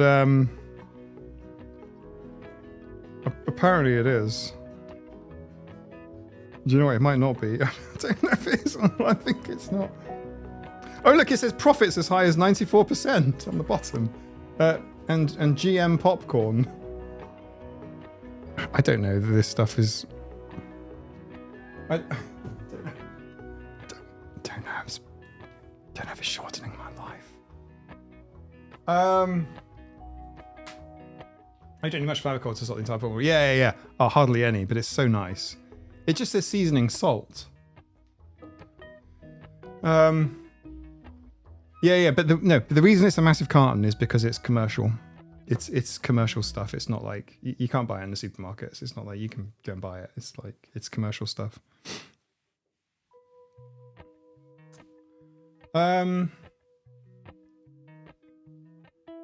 If something salt with popcorn like white cheddar powder or salt and vinegar. Yeah, do you know what? You can salt popcorn, season popcorn with all kinds of stuff. Just butter is nice. Just butter. Bit of salt, bit of sugar even. It's really nice. I've tried to do like a toffee kind of popcorn, but I've never managed to do anything other than a mess. Like you end up with like almost like a napalm kind of sugary, incendiary kind of a glassy kind of substance. Garlic salt. I like garlic salt, but I don't think I'd put it on popcorn.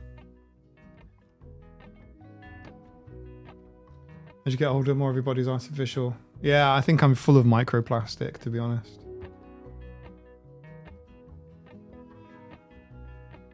You can get tested for it. I don't know if I'd ever want to do that. It's not like you can do anything about it. Pepper and parmesan are good on popcorn.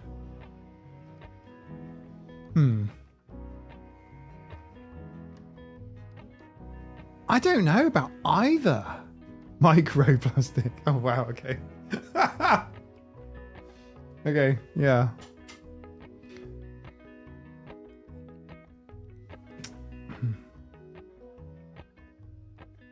You're making me want popcorn now? Yes, Helen, popcorn. Oh, it's so easy. Have you got, I'll tell you what the best thing, right? We've got the best thing for popcorn, okay? It's just a silicone bowl.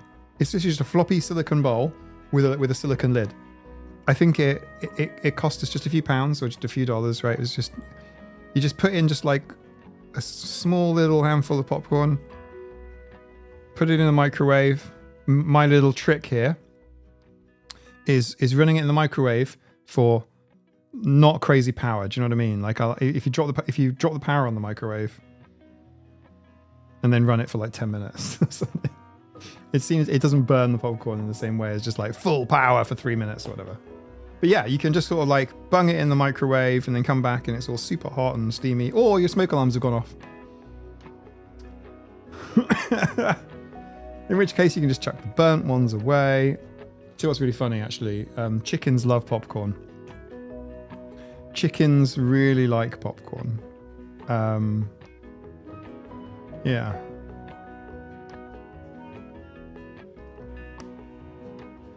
My popcorn says actually make too much every time I actually burn everything. Yeah. They won't eat burnt popcorn though. They're very, very specific. They want untreated, plain popcorn. Sheep do too, do they? Okay.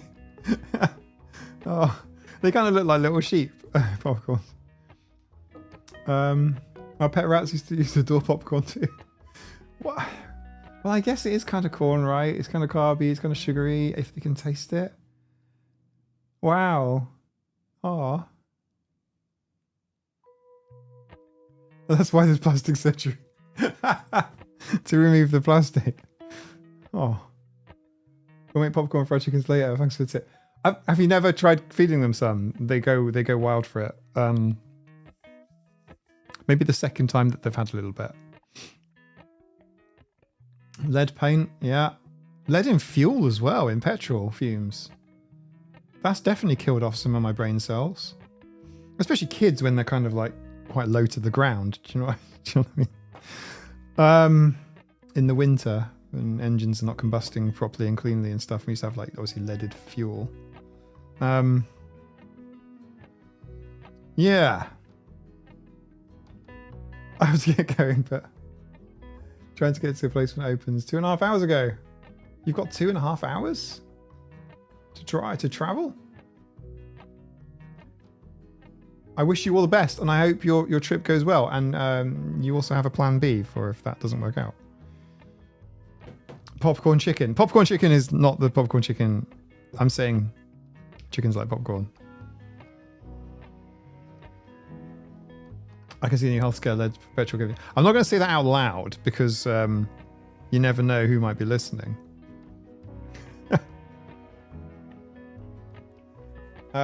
Yeah, you do. Yeah, so I put a little bit of it's just a little bit of flavor just on over the top, just like so little. You think, what's the point of that? But actually, it makes it like there's nothing natural in there, is there? The natural bit is the salt. The rest of it is just condensed petroleum products, probably. It's quite interesting. Like one of Quinn's big things. Quinn really likes a type of candy called Nerds, and Jen and Quinn have been having a conversation about the differences between US Nerds and British Nerds. Quinn managed to get his hands on some American Nerds. This is a very nerdy conversation. And yeah, they're completely different. They're like I'm not shitting on countries or cultures or anything like that, but like the American ones were more vibrant and had a stronger flavor.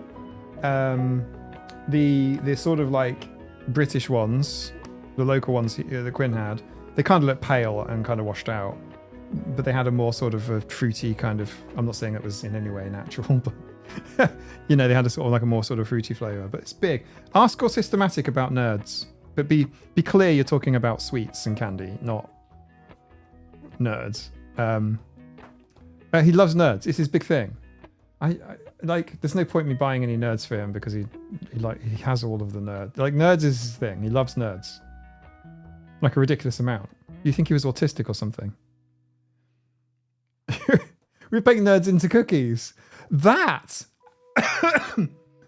is actually baking Nerds into cookies. Actually, I could get behind that. Do you know, I really could. Yeah, that could be quite cool, actually. Yeah. I always love Nerds. I don't discriminate when it comes to Nerds. So yeah, US Nerds are totally different, really different to ours. Yeah. Yeah. And they were tougher as well. I think he might have mentioned that too. I've got to admit, I was struggling to pay attention. I was struggling. I was struggling to pay attention. Okay, so Helen, you might have seen these. They're available in Tesco's and a bunch of other supermarkets too. But like, there's been a collab between Candy Kittens and this other brand that makes like Tiffin cakes and Rocky Roads and stuff. They're really expensive, but like, you can get these little cakes. They're vegan, which also kind of uplifts the price as well for some weird reason. But like, they have Candy Kittens in, so it's basically like Tiffin, like chocolate. I don't even know what it is. What is a Tiffin thing? Like a Rocky Road. It's kind of like marshmallow and chocolate kind of made into a cake with like chocolate on top, and it's hard to explain. I can't even describe it. It's like little blocks. Almost, it's not shortbread, but it's got almost kind of got a kind of baked good kind of vibe about it, but whatever. But it's got candy kittens in it. You think that's really weird. Why would you put like a chewy kind of like a gummy kind of candy in a tiffin thing? A tiffin is a lunchbox. Yeah, I don't even know why it's called a tiffin cake, but I like tiffins, little square tiffin things. Chocolate fridge cake kind of thing. Yeah. It's hard to explain, isn't it? But like little square. Okay, I've lost it. I am utterly uncreative as a human. But yeah, you think it's like really weird. Why would you put like a sweet kind of candy in it?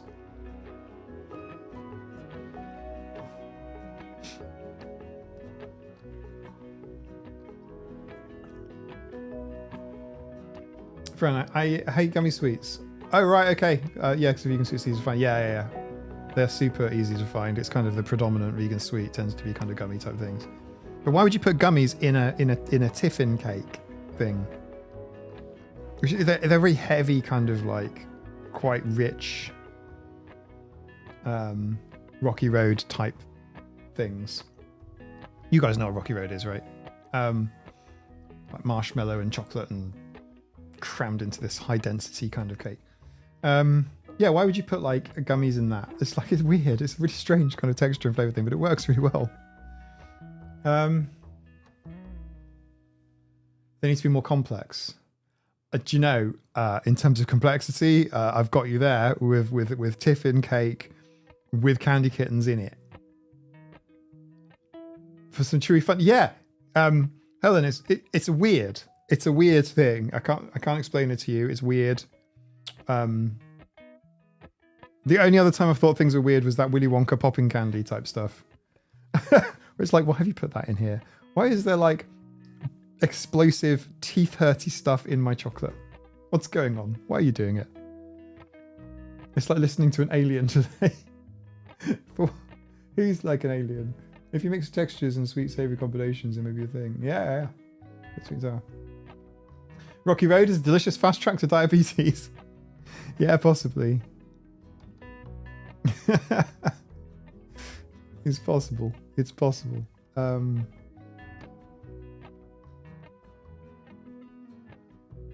am reading the chat.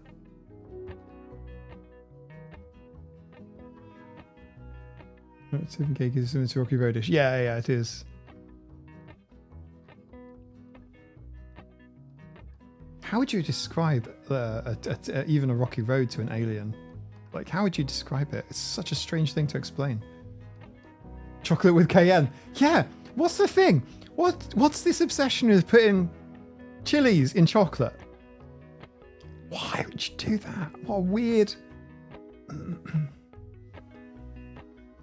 Why would you put chilies in chocolate? Like cayenne pepper in chocolate. Stop it. Actually, just to say that, the Victorians used to do it, by the way. Don't any of you know this? Actual Victorian hot chocolate used to have cayenne in it. I'm the alien.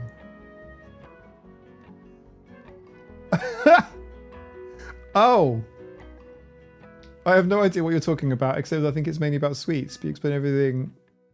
A bit more stuff than I don't know. Not that mind, of course. You come from the... Hi, Chinooka.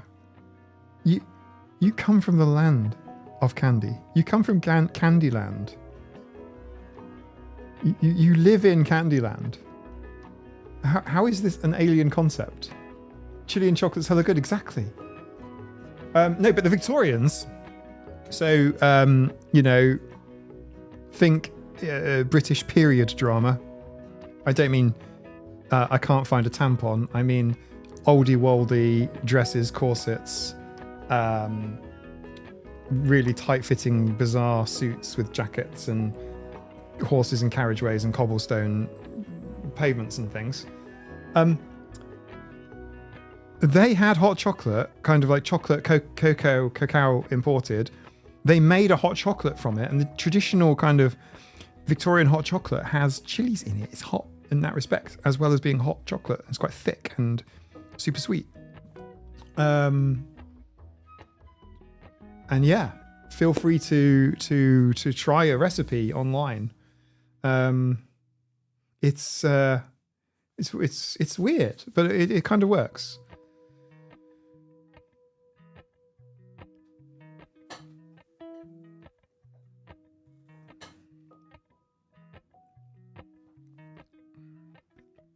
I'm sorry about my period drama pun. When you say the word period out loud, and then you realise that you don't ever use that word except to describe periods, and I don't mean in time, then you say period drama out loud. Try it now. There's an echolalia. Period drama. I don't watch any period dramas myself, so when I say the word period drama out loud, it just sounds like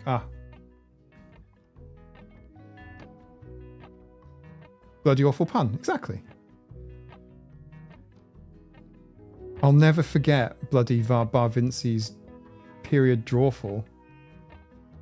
This is going back a while. Like, many of you will not know what the hell I'm talking about, and that's good.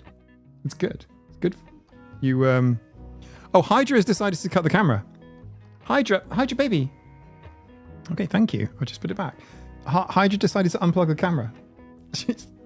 And then she went, yeah, at me when I Red Era Taylor Swift. Yeah. In fact, we can go slightly deeper than that. I think probably one of my favorite, not like, hey, this is like the ultimate song or whatever, blah, blah, blah. It's absolutely not. But of Taylor Swift Red Era, her song All Too Well, 10-minute version is amazing.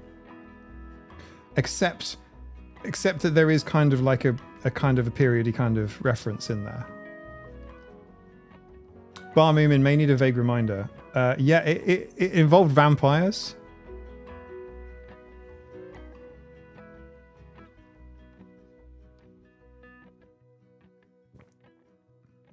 I realise I'm drinking red wine, but I'll leave that one side for a second. She says, remember to hydrate, it's very important. She does. She's absolutely fantastic at reminding people to hydrate. And the spices that I had available to put into chocolate. Oh, Central American thing. Interesting. So spices plus chocolate kind of goes back on even. Interesting. That seems really plausible to me. I need to educate myself more on that. Yeah, because it just sort of makes sense, right? Maybe cayenne pepper in chocolate is the right thing to do. Maybe it's the traditional thing. My cats just remind me to nourish everyone, especially them. Yes. I think I blocked the memory when you say vampires, only get a vague familiarity. You might be able to search the Discord server for it. As in, like, using the search tools. You definitely don't want to scroll back.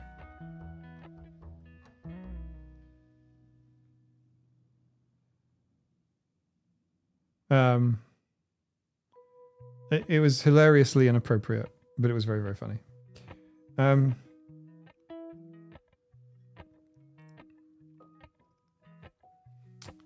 With the old Jamaica bar. Is that the Jamaica kind of like pub thing in the UK?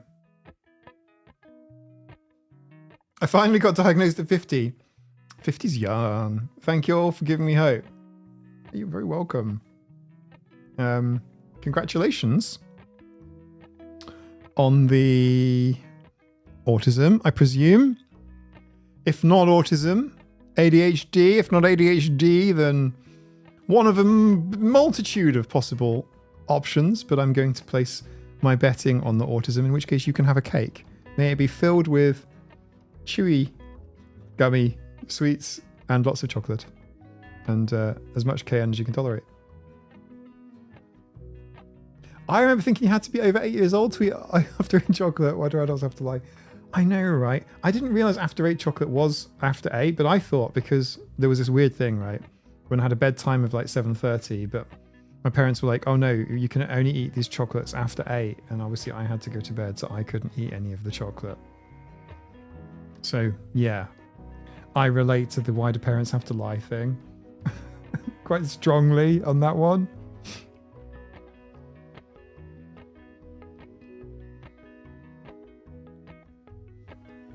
Oh, do you make a chocolate bar? I remember with raisins. No, I don't.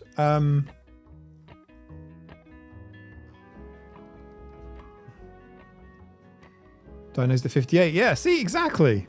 Yeah, 50 is young. I honestly, if you happen to be over 40 in the chat right now, the chances of you having had the opportunity, I say opportunity, there's a whole load of caveats to this and a whole load of nuance, but I suppose what I'm trying to say is the opportunity that you had to be identified when you were a young adult or a teenager or a child is very, very low. It's not zero.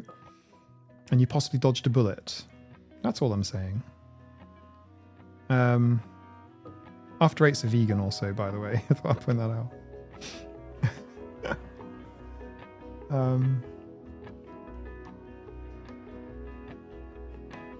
Later I heard the after 8 PM thing and thought, no. After 8's do have picture of Cock in the Box, they do. But it's like after 8 PM, after 8 AM and after 8 PM yesterday. Anyway, congratulations on the autism. Yeah, man.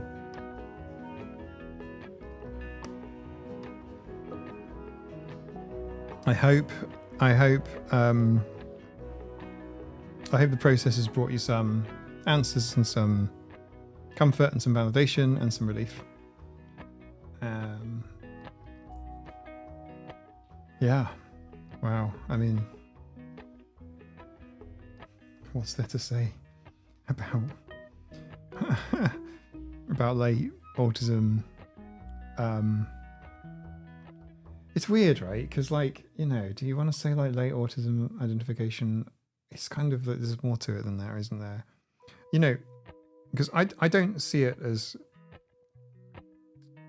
then again, I don't really see very many disabilities as being particularly deficient or deficit.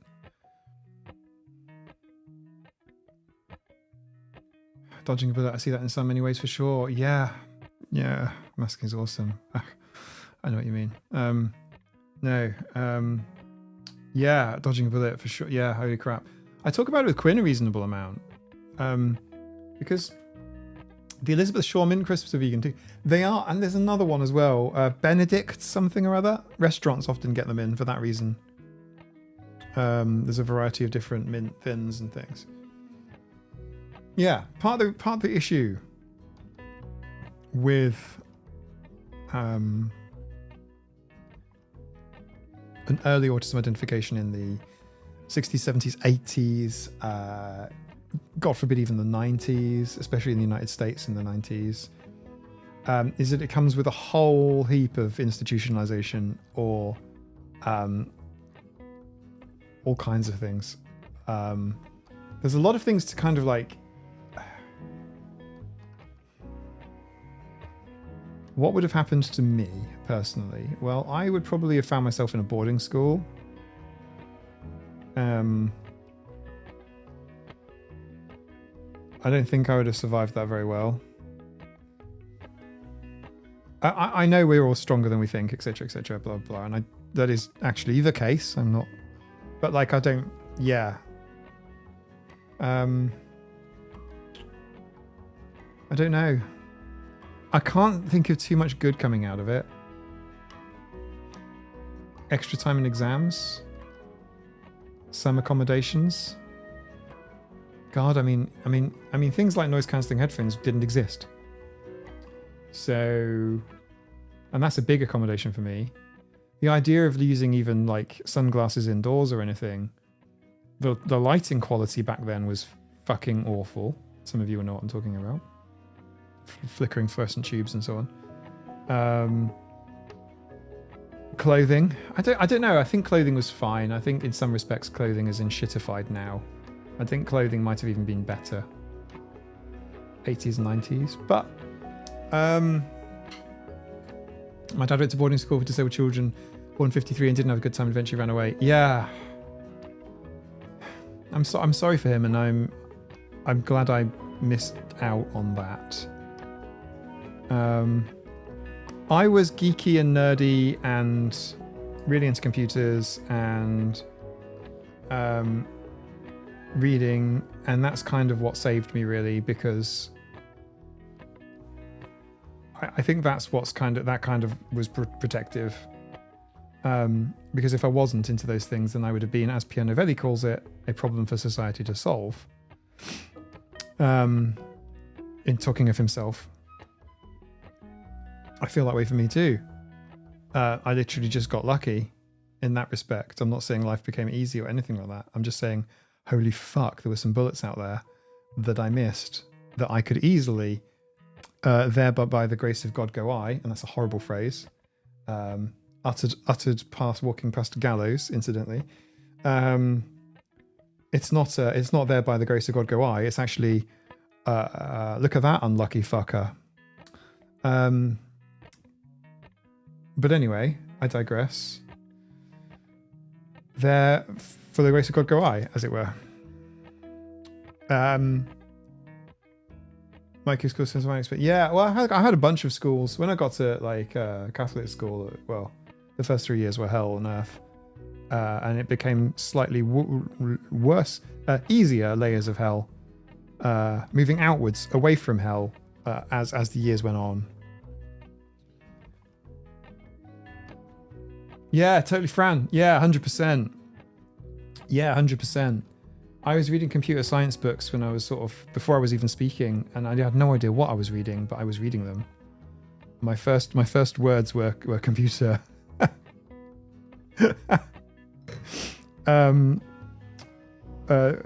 Spelt out, COMPUTER. I had weird kind of like developmental trajectory, which, by the way, my psychologist assures me is perfectly within the quote unquote normal range. Admittedly, the normal range just means normal as in bell curve, not normal as in like normal and weird, but like normal as in like you've got the bell curve, right? You don't have to be extreme on that bell curve to still sort of fit within the integration under the line. ECT therapy, yeah. Layla, I occasionally hear from people who find it helpful, and I mean, look, hey, I'm not ever going to invalidate anyone's experiences. If people say that they find it helpful, they say that they find it helpful, but it's filed in my brain as X person states that they found this helpful. I don't file it in my brain as it is helpful, or do you know what I'm trying to say? That's how I deal with everything in life, really. Depends how much I trust the person or if I know them or whatever. I'm more likely to trust and verify stuff that I hear from people I know or interacting with or whatever. Depends what it's about. Like, but yeah, something like ECT. It's even because it's safe in pregnancy. True, yeah. I had a friend in a church I used to attend who went to do ECT, and yes, she was pregnant. Yeah. That was my first time hearing about ECT. She had like chronic issues, and depression was the main one, and I think apparently it helped her. She said it was helpful. I can't invalidate that. Young adult, she was absolutely lovely. My feelings now are similar to my feelings then. It's not primary care, is it? It's not even something. It's a tertiary kind of service. It's a bit of a bolt on. It's a bit of a, like, you have to go on a journey to get the electric shocks. They're not just administered to everyone when you go to Tesco's. Whenever someone's within, for example, psychiatric services to that level, that they're either adjacent to or just one room away from sort of ECT and whatever. Maybe there's other things that are helping them. Who knows? I'm definitely not invalidating, but yeah. I would say I'm happy to find a solution that works for you. Yeah, for sure. I've done enough research on HTC. Yeah, well, to be fair, Charlie, there's not there's not a huge amount. I mean, there is a huge amount. It's like, well, yeah, you can kind of argue that it helps because it kind of it shocks, sort of, pardon the pun, I suppose, but like it kind of shocks you out of remuneration, I suppose. Yes, you can, some people find it helpful, but the really difficult thing is that we don't really understand the mind that well. We don't understand brains that well. I can say it's, man, I have to be responsible on YouTube too, so I'm definitely not suggesting people don't seek help or whatever, or blah, blah, blah. Sometimes certain interventions that carry risks, sometimes those risks are worth choosing. In a non-psychiatric way, but in a purely biomechanical way, I have to make some choices pretty soon about my own health, my own future. I have to have some surgeries. That's okay. It's like I can choose not to, and it's like, okay, these are the risks, these are the problems, these are, and it's like, okay, cool. Well, maybe we can make this better by going over doing this way, or there's like stuff to talk about. But I'm doing this because I'm conscious and I am an adult and I can make decisions for myself. Whereas, as Layla has just pointed out in the chat here, back in the day, a lot was done in a silence against the wishes of patients. And stuff that doesn't have strong evidence bases for as well. So like a lot of medical science is amazing nowadays. We don't understand the ramifications of AI that's proceeding at pace as if there's nothing quite. But even the human brain, like it's pretty fault tolerant. You can, brains can suffer sometimes traumatic injuries, and still the person is still there, right? Like my mum has had a brain injury back in 2007, and it's remarkable how resilient the brain is. But yeah, I mean, I don't know that I would go on about inflicting stuff, like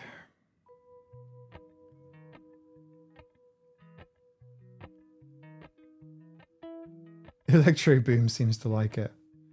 Well, to be fair, it's just going across Electro Boom's skin. It's just passing through his skin and the top layers of his skin.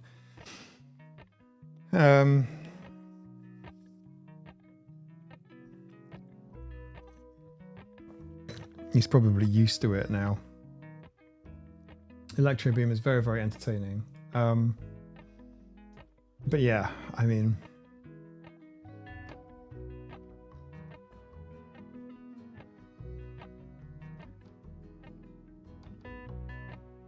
a lot of stuff is done that doesn't have a great evidence base for, but to be fair, it's not something I've looked into a huge amount. So hands up. I don't entirely know what I'm talking about, except that I sort of do a bit, but not a lot. This is not a YouTube video, and this is not medical advice, etc., etc. All of the disclaimers. Can I just repeat all of the disclaimers? This is also why a lot of content creators don't do live streams. It's very easy to trip over rules. Electro Boom. Hey, look, and you got, oh, Marcy. Oh, Electro Boom is a great YouTube channel. Kaylin, she both admits the wrongs of ABA, but says that may have been reasons for method once upon a time. Yeah, obviously Kaylin and I don't agree on ABA. Obviously Kaylin is biased, substantially biased. I have biases too, which I'm clear about, but Kaylin's biases are that she, and this is fair of me to say, these are Kaylin's own words, I'm paraphrasing, but I'm not going to be wrong here. Kaylin credits the ABA industry for improving the quality of her life as a child. Okay. She also works for an ABA clinic. She is probably the most prominent person at that ABA clinic. She works with and films some of the clients of that ABA clinic with presumably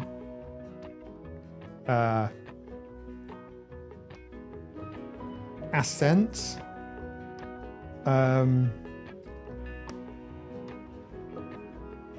Yeah, I mean, how would we know? But like, you know, assent, and she's has an online person, an online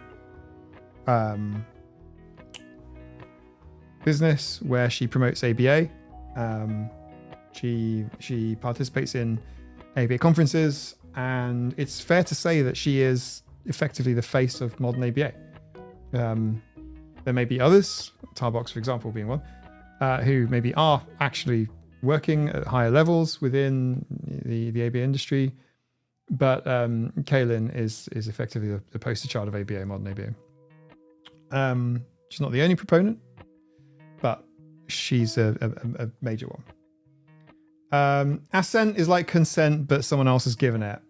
So, for example, like a child might say no to, let's say, a medical procedure, but a parent goes, "Yeah, you're having it, mate," and then it happens. That's effectively the difference. Assent is like consent, but somebody else has given it. Sort of. So it's slightly more complicated than that, but that's a really good way of thinking about it. I don't think in my opinion, I don't think some of the intellectually disabled clients that occasionally get seen in Kaylin's videos can give necessarily consent. They may have opinions. They are human beings, whole human beings, valued and valued, obviously. That's why it's important.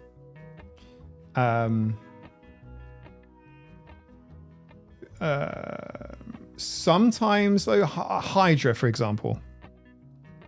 Hydra will come and seek me out if she ends up with something in her tail that she can't groom herself. Okay? Hydra will literally go meow, meow, meow, meow. She'll go meow, meow, and she'll come and leap on me and she'll flop over and she'll show me that she's got some thorns or a stick or something in her tummy. Okay, and then I remove the said thorn from the lion. Okay? That is consent. But whenever I take them to the vets to have their vaccinations or to have any other checkups or to have any procedures really, that is done, I'm doing it in their best interests. There's no consent from the pet. There's no consent from the animal. It's assent. Does that make sense? I'm not comparing. Don't any of you fuckers run off to Reddit and go, Mike has compared intellectually disabled people to animals that go to the vets. You know what I mean? It's just that's the difference between consent and assent, because they can't give Hydra, you know, we would agree is sentient, etc., etc. But Hydra cannot give consent. So assent is that. I mean, like, because you can give consent. You can consent to stuff. You can consent to procedures.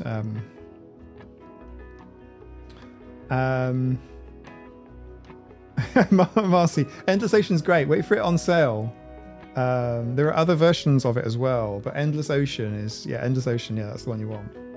After Eights are delicious too. Everyone loves the After Eights. In fact, every British person knows After Eights. Ten supposed to be called parental consent. Yeah, I've heard that too. Yeah, I'm used to parental consent as a term. The whole assent thing only really came into play with ABA. So, you know, someone who is not aware of the impact of the decision. So, as an example, I put myself out on YouTube, and I have people send me horrible stuff. Or like it's not so constant anymore, but there was a period on my YouTube channel where it was really constant, and people were sending me horrible things. You know, telling me to KYS and all sorts of stuff. And That's what you get for being on the internet. Now that's wrong and should never be justified. You know, abusing people, you know, obviously the problem isn't me. Obviously the problem is other people and trolls and whatever.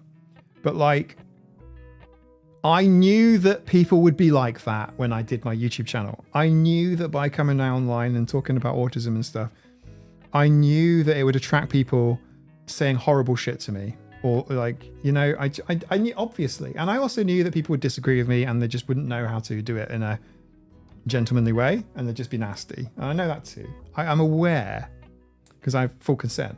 But imagine if I were to kind of like film a young child and put them on the internet. No. I'm not being victim blamey. Hear me out. Because it's wrong. It's obviously terrible. It's obviously really bad, etc., etc. But my point is, I know where I'm going and what's going to come. Right? Like, what I'm trying to say is I'm aware of what some people on the internet can be like, you know, keyboard warriors and so on. I know what the landscape looks like, and I'm like fully aware is what I'm saying. I'm like, I'm aware. Like, I'm like fully knowledgeable and fully cognizant of the risks, right?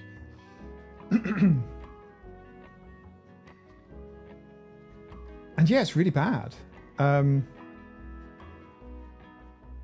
anyone remember Rebecca Black and the song Friday? And how awful that song was. But people were hating on a 13-year-old girl, like, who had just recorded something in like a shopping mall kind of experience, you know? It was like a weird kind of paid for music video experience, kind of red letter day type of thing. And all of the horrible, weird hatred that she got for this kind of crappy tune. But like, if any of you just Google Rebecca Black Friday, whatever, you'll see it. You'll see it all. It was a big internet thing. She was the biggest thing on the internet for a while. And it was just like, holy fuck, people can be mean. Because it's like, yeah, I might be a man with cats, but like, this is a 13-year-old girl just doing a red letter day thing. She got trolled to shit. Like, she got so much crap. And it's like, fuck me, really? Okay, so if a 13-year-old girl who has done nothing wrong, except... You could argue that it was cringy, but then you could argue any of my shit is cringy, like, or whatever.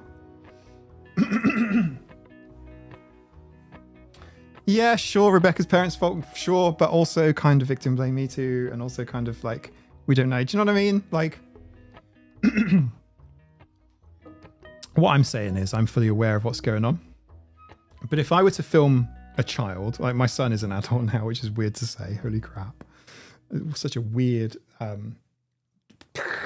to me, he's a 7-year-old. He's a 12-year-old, but whatever. But like, if you're filming like a kid and putting them on the internet, especially like filming meltdowns, filming vulnerable moments, you know, is especially bad. And they obviously, those children have obviously not given consent to those things. Oh, give Salem a squidge for me, Helen. Dottie is so noisy, right? So there's so many, there's so much like risk and obviously reputation and that sort of thing, blah, blah, blah. You know, I would hate it if my worst moments were like filmed and put on the internet. As an adult, it's less of an issue really, but like as a child, holy crap. Teenage years were hard enough, but cyberbullying was not part of my upbringing because it wasn't a thing back then. It didn't exist. My son's about to turn 17, I feel you. This Pat, just literally like the next couple of years are weird. Yeah, I mean, like, you know.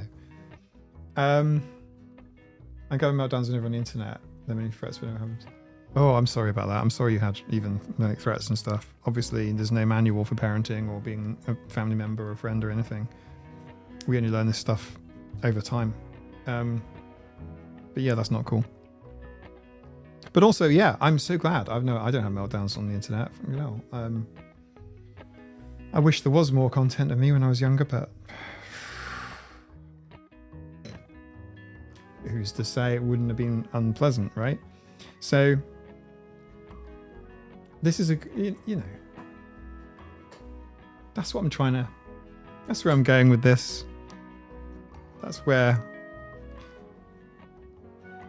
So, Kaylin then, filming ABA, filming with intellectually disabled clients and so on,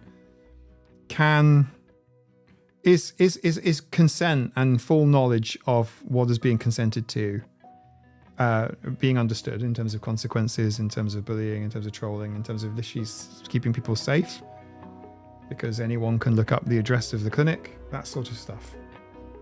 Is that understood? I don't know that it is. So I think Kaylin's kind of young, and I'm going to get flack for being like an ageist or something. But I just think it's kind of inexperience maybe. But I think with content, you have to be careful about who you film and why and what you do and so on and so forth. It's one of the reasons why you rarely see Nina on the channel, and that will always be the case while she's in her current role. You know, working with autistic people and adults with intellectual disabilities, adults with disabilities, and so on. About content, that's what's interesting about Meg's channel. Is know what she has so much viewable hindsight. What do you mean by that? Viewable hindsight? Oh, as in like her content of herself as a child. I think that's lovely. We're not talking about like meltdowns and stuff, and Meg is the one sharing that, not the parents. Totally fine. I'm not being a fucking policeman here on the internet, but you know. If you want to know about the meltdown videos on TikTok, if you just write the word autism, TikTok will immediately say, autism meltdowns? It's why I don't tend to do TikTok review stuff. Take care, Jessica. I hope you have a lovely time. I'll catch up with you on the Discord, by the way. Oh, and I saw your message, but literally I went to sleep and didn't reply to you. I had an okay day, and thank you for being here. You know the movie Look Up? I do. Yeah, it's pretty good. It's sad, but it's good. It says a major thing going on. You should do something about it, but no, you just stand there filming the whole thing. Yeah, pretty much. But also kind of like, it's not very supportive and loving, right? It's kind of like, I've seen a lot of these videos. I've seen them on TikTok, and it's like, holy shit. It's like, look how bad my life is. Look at this. Look what I have to deal with.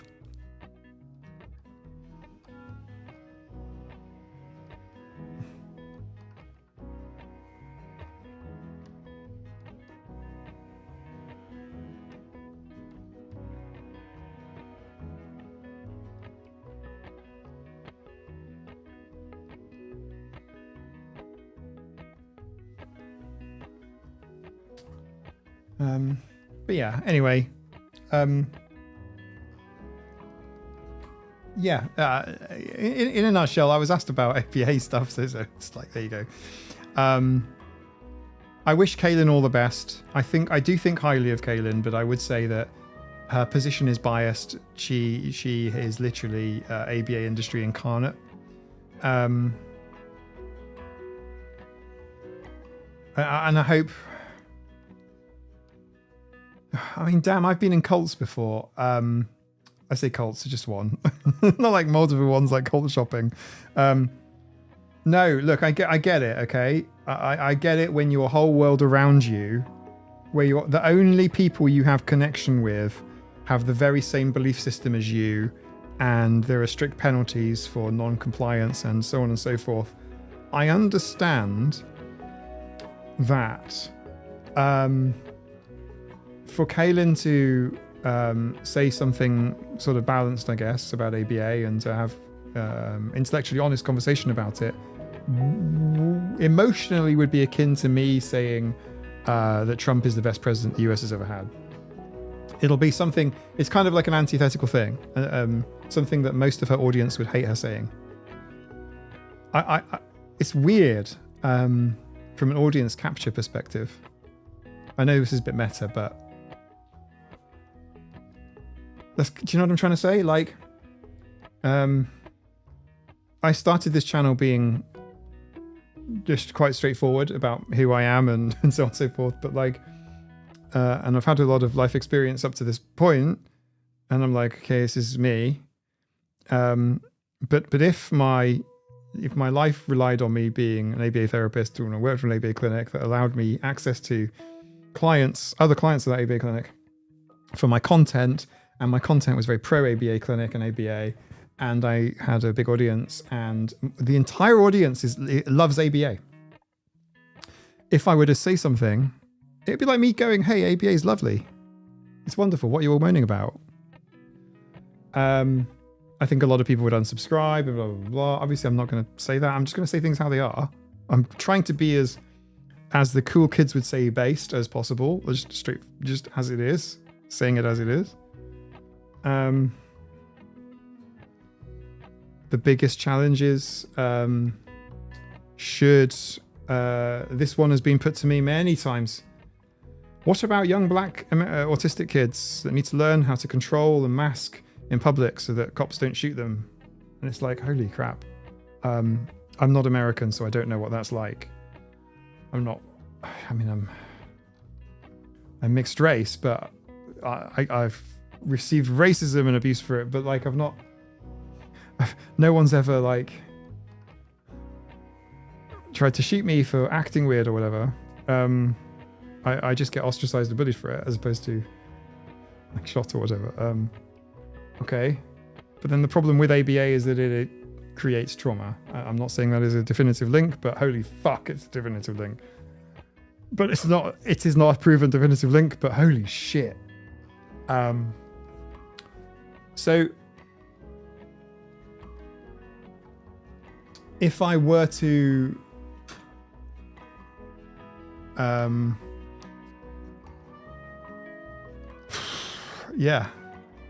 in short, no. Traumatizing black autistic boys is a bad idea. That's my personal viewpoint for the young black men, young people of color that are male. My personal view is no widespread imposition of control and trauma. I feel like that would make their situation worse than it currently is. Okay? That's my view. It's my personal view. But I also do kind of like Kaylin. I kind of feel like we could be friends with the notable exception of the ABA stuff. If we put all of that to one side, which is like 90% of her content, I love the other 10%.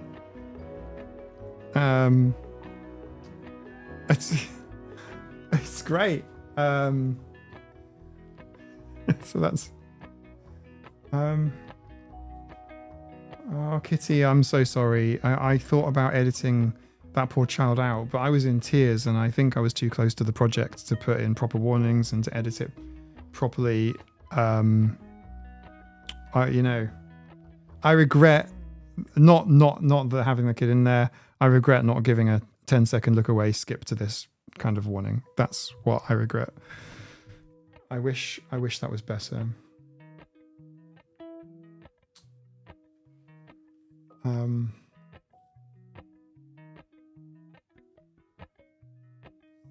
No, I know. I didn't take it as a complaint. I'm just telling you that I regret that section could have been better managed. I feel like, I could have done that better, but I was too close to it.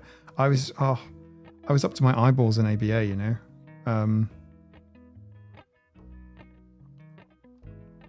I'm solo, by the way. I'm doing it all on my own. And it's like, I'm so,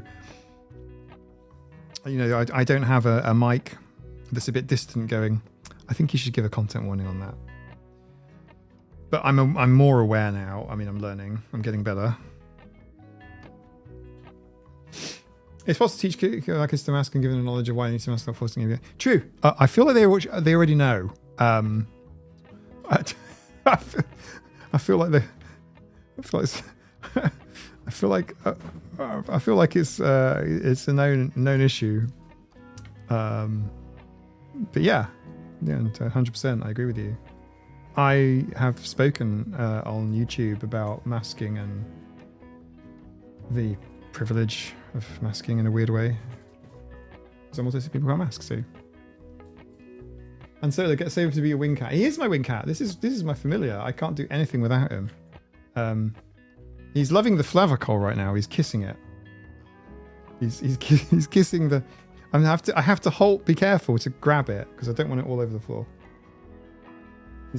He's kissing the flavacol. Sabes, please don't kiss the flavacol. If you knock it on the floor, I'm going to have natural and artificial flavouring everywhere. And yellow, what was it? And yellow 5 lake. And yellow 6 lake. It's going to be all over the floor. Chuck it in the bin. It's nice on popcorn. I'm going to have we don't use it very much, to be fair. It's mostly still there. It says 992 grams. I reckon 990 grams are still in it. It's not sponsored, so I'll turn it over, yeah? Move it over there. Away from the... Actually, catnip is a great idea, Nikki Bishop. Let's end on a catnip.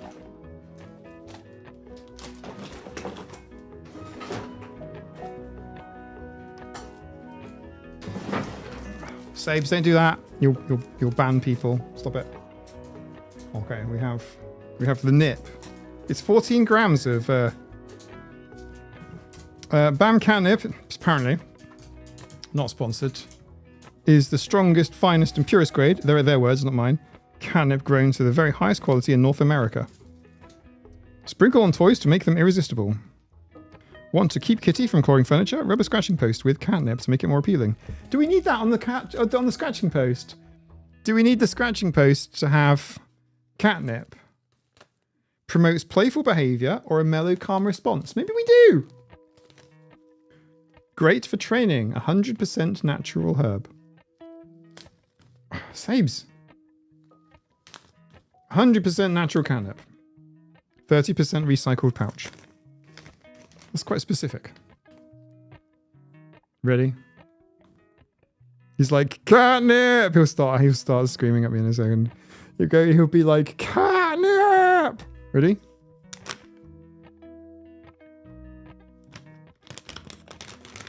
Go on, go get your catnip. Wade strong.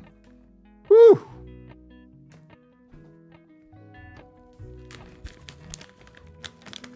Hydra? Hydra's got her legs crossed. Hydra's like, whoa, strong. Sabes is like, catnip!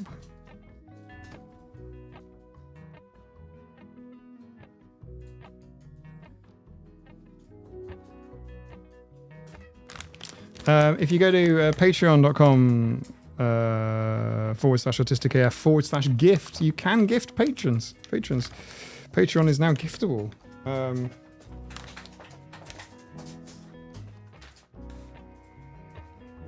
Karen, it's not for dogs, mate. Dogs, you're not gonna... It's not a dog thing.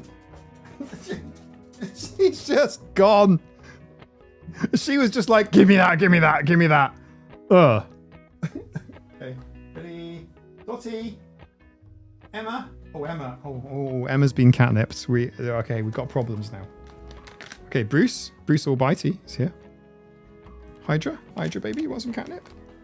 I mean, Hydra likes catnip, but she's not wild about it. But she does like it. She's just gonna sniff it now. Saber is like, I want treats. I want catnip. It's here. Go get it.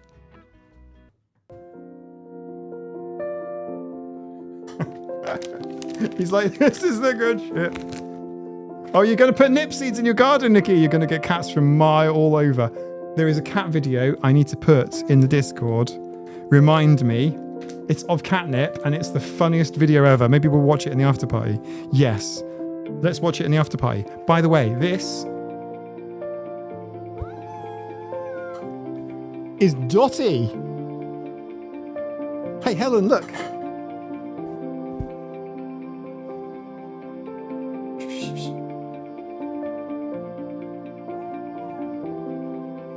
You could have had this one. but she's very sweary. She swears a lot. She's just rude. She's not a bad cat. She's just very rude. I'll see you on Discord. Thank you for coming, everybody. Thank you for being here. Remember to like on the way out. I'll see some of you on Discord in. Give me 10 minutes. I want a sandwich. Maybe get a sandwich. See you after pie. Bye.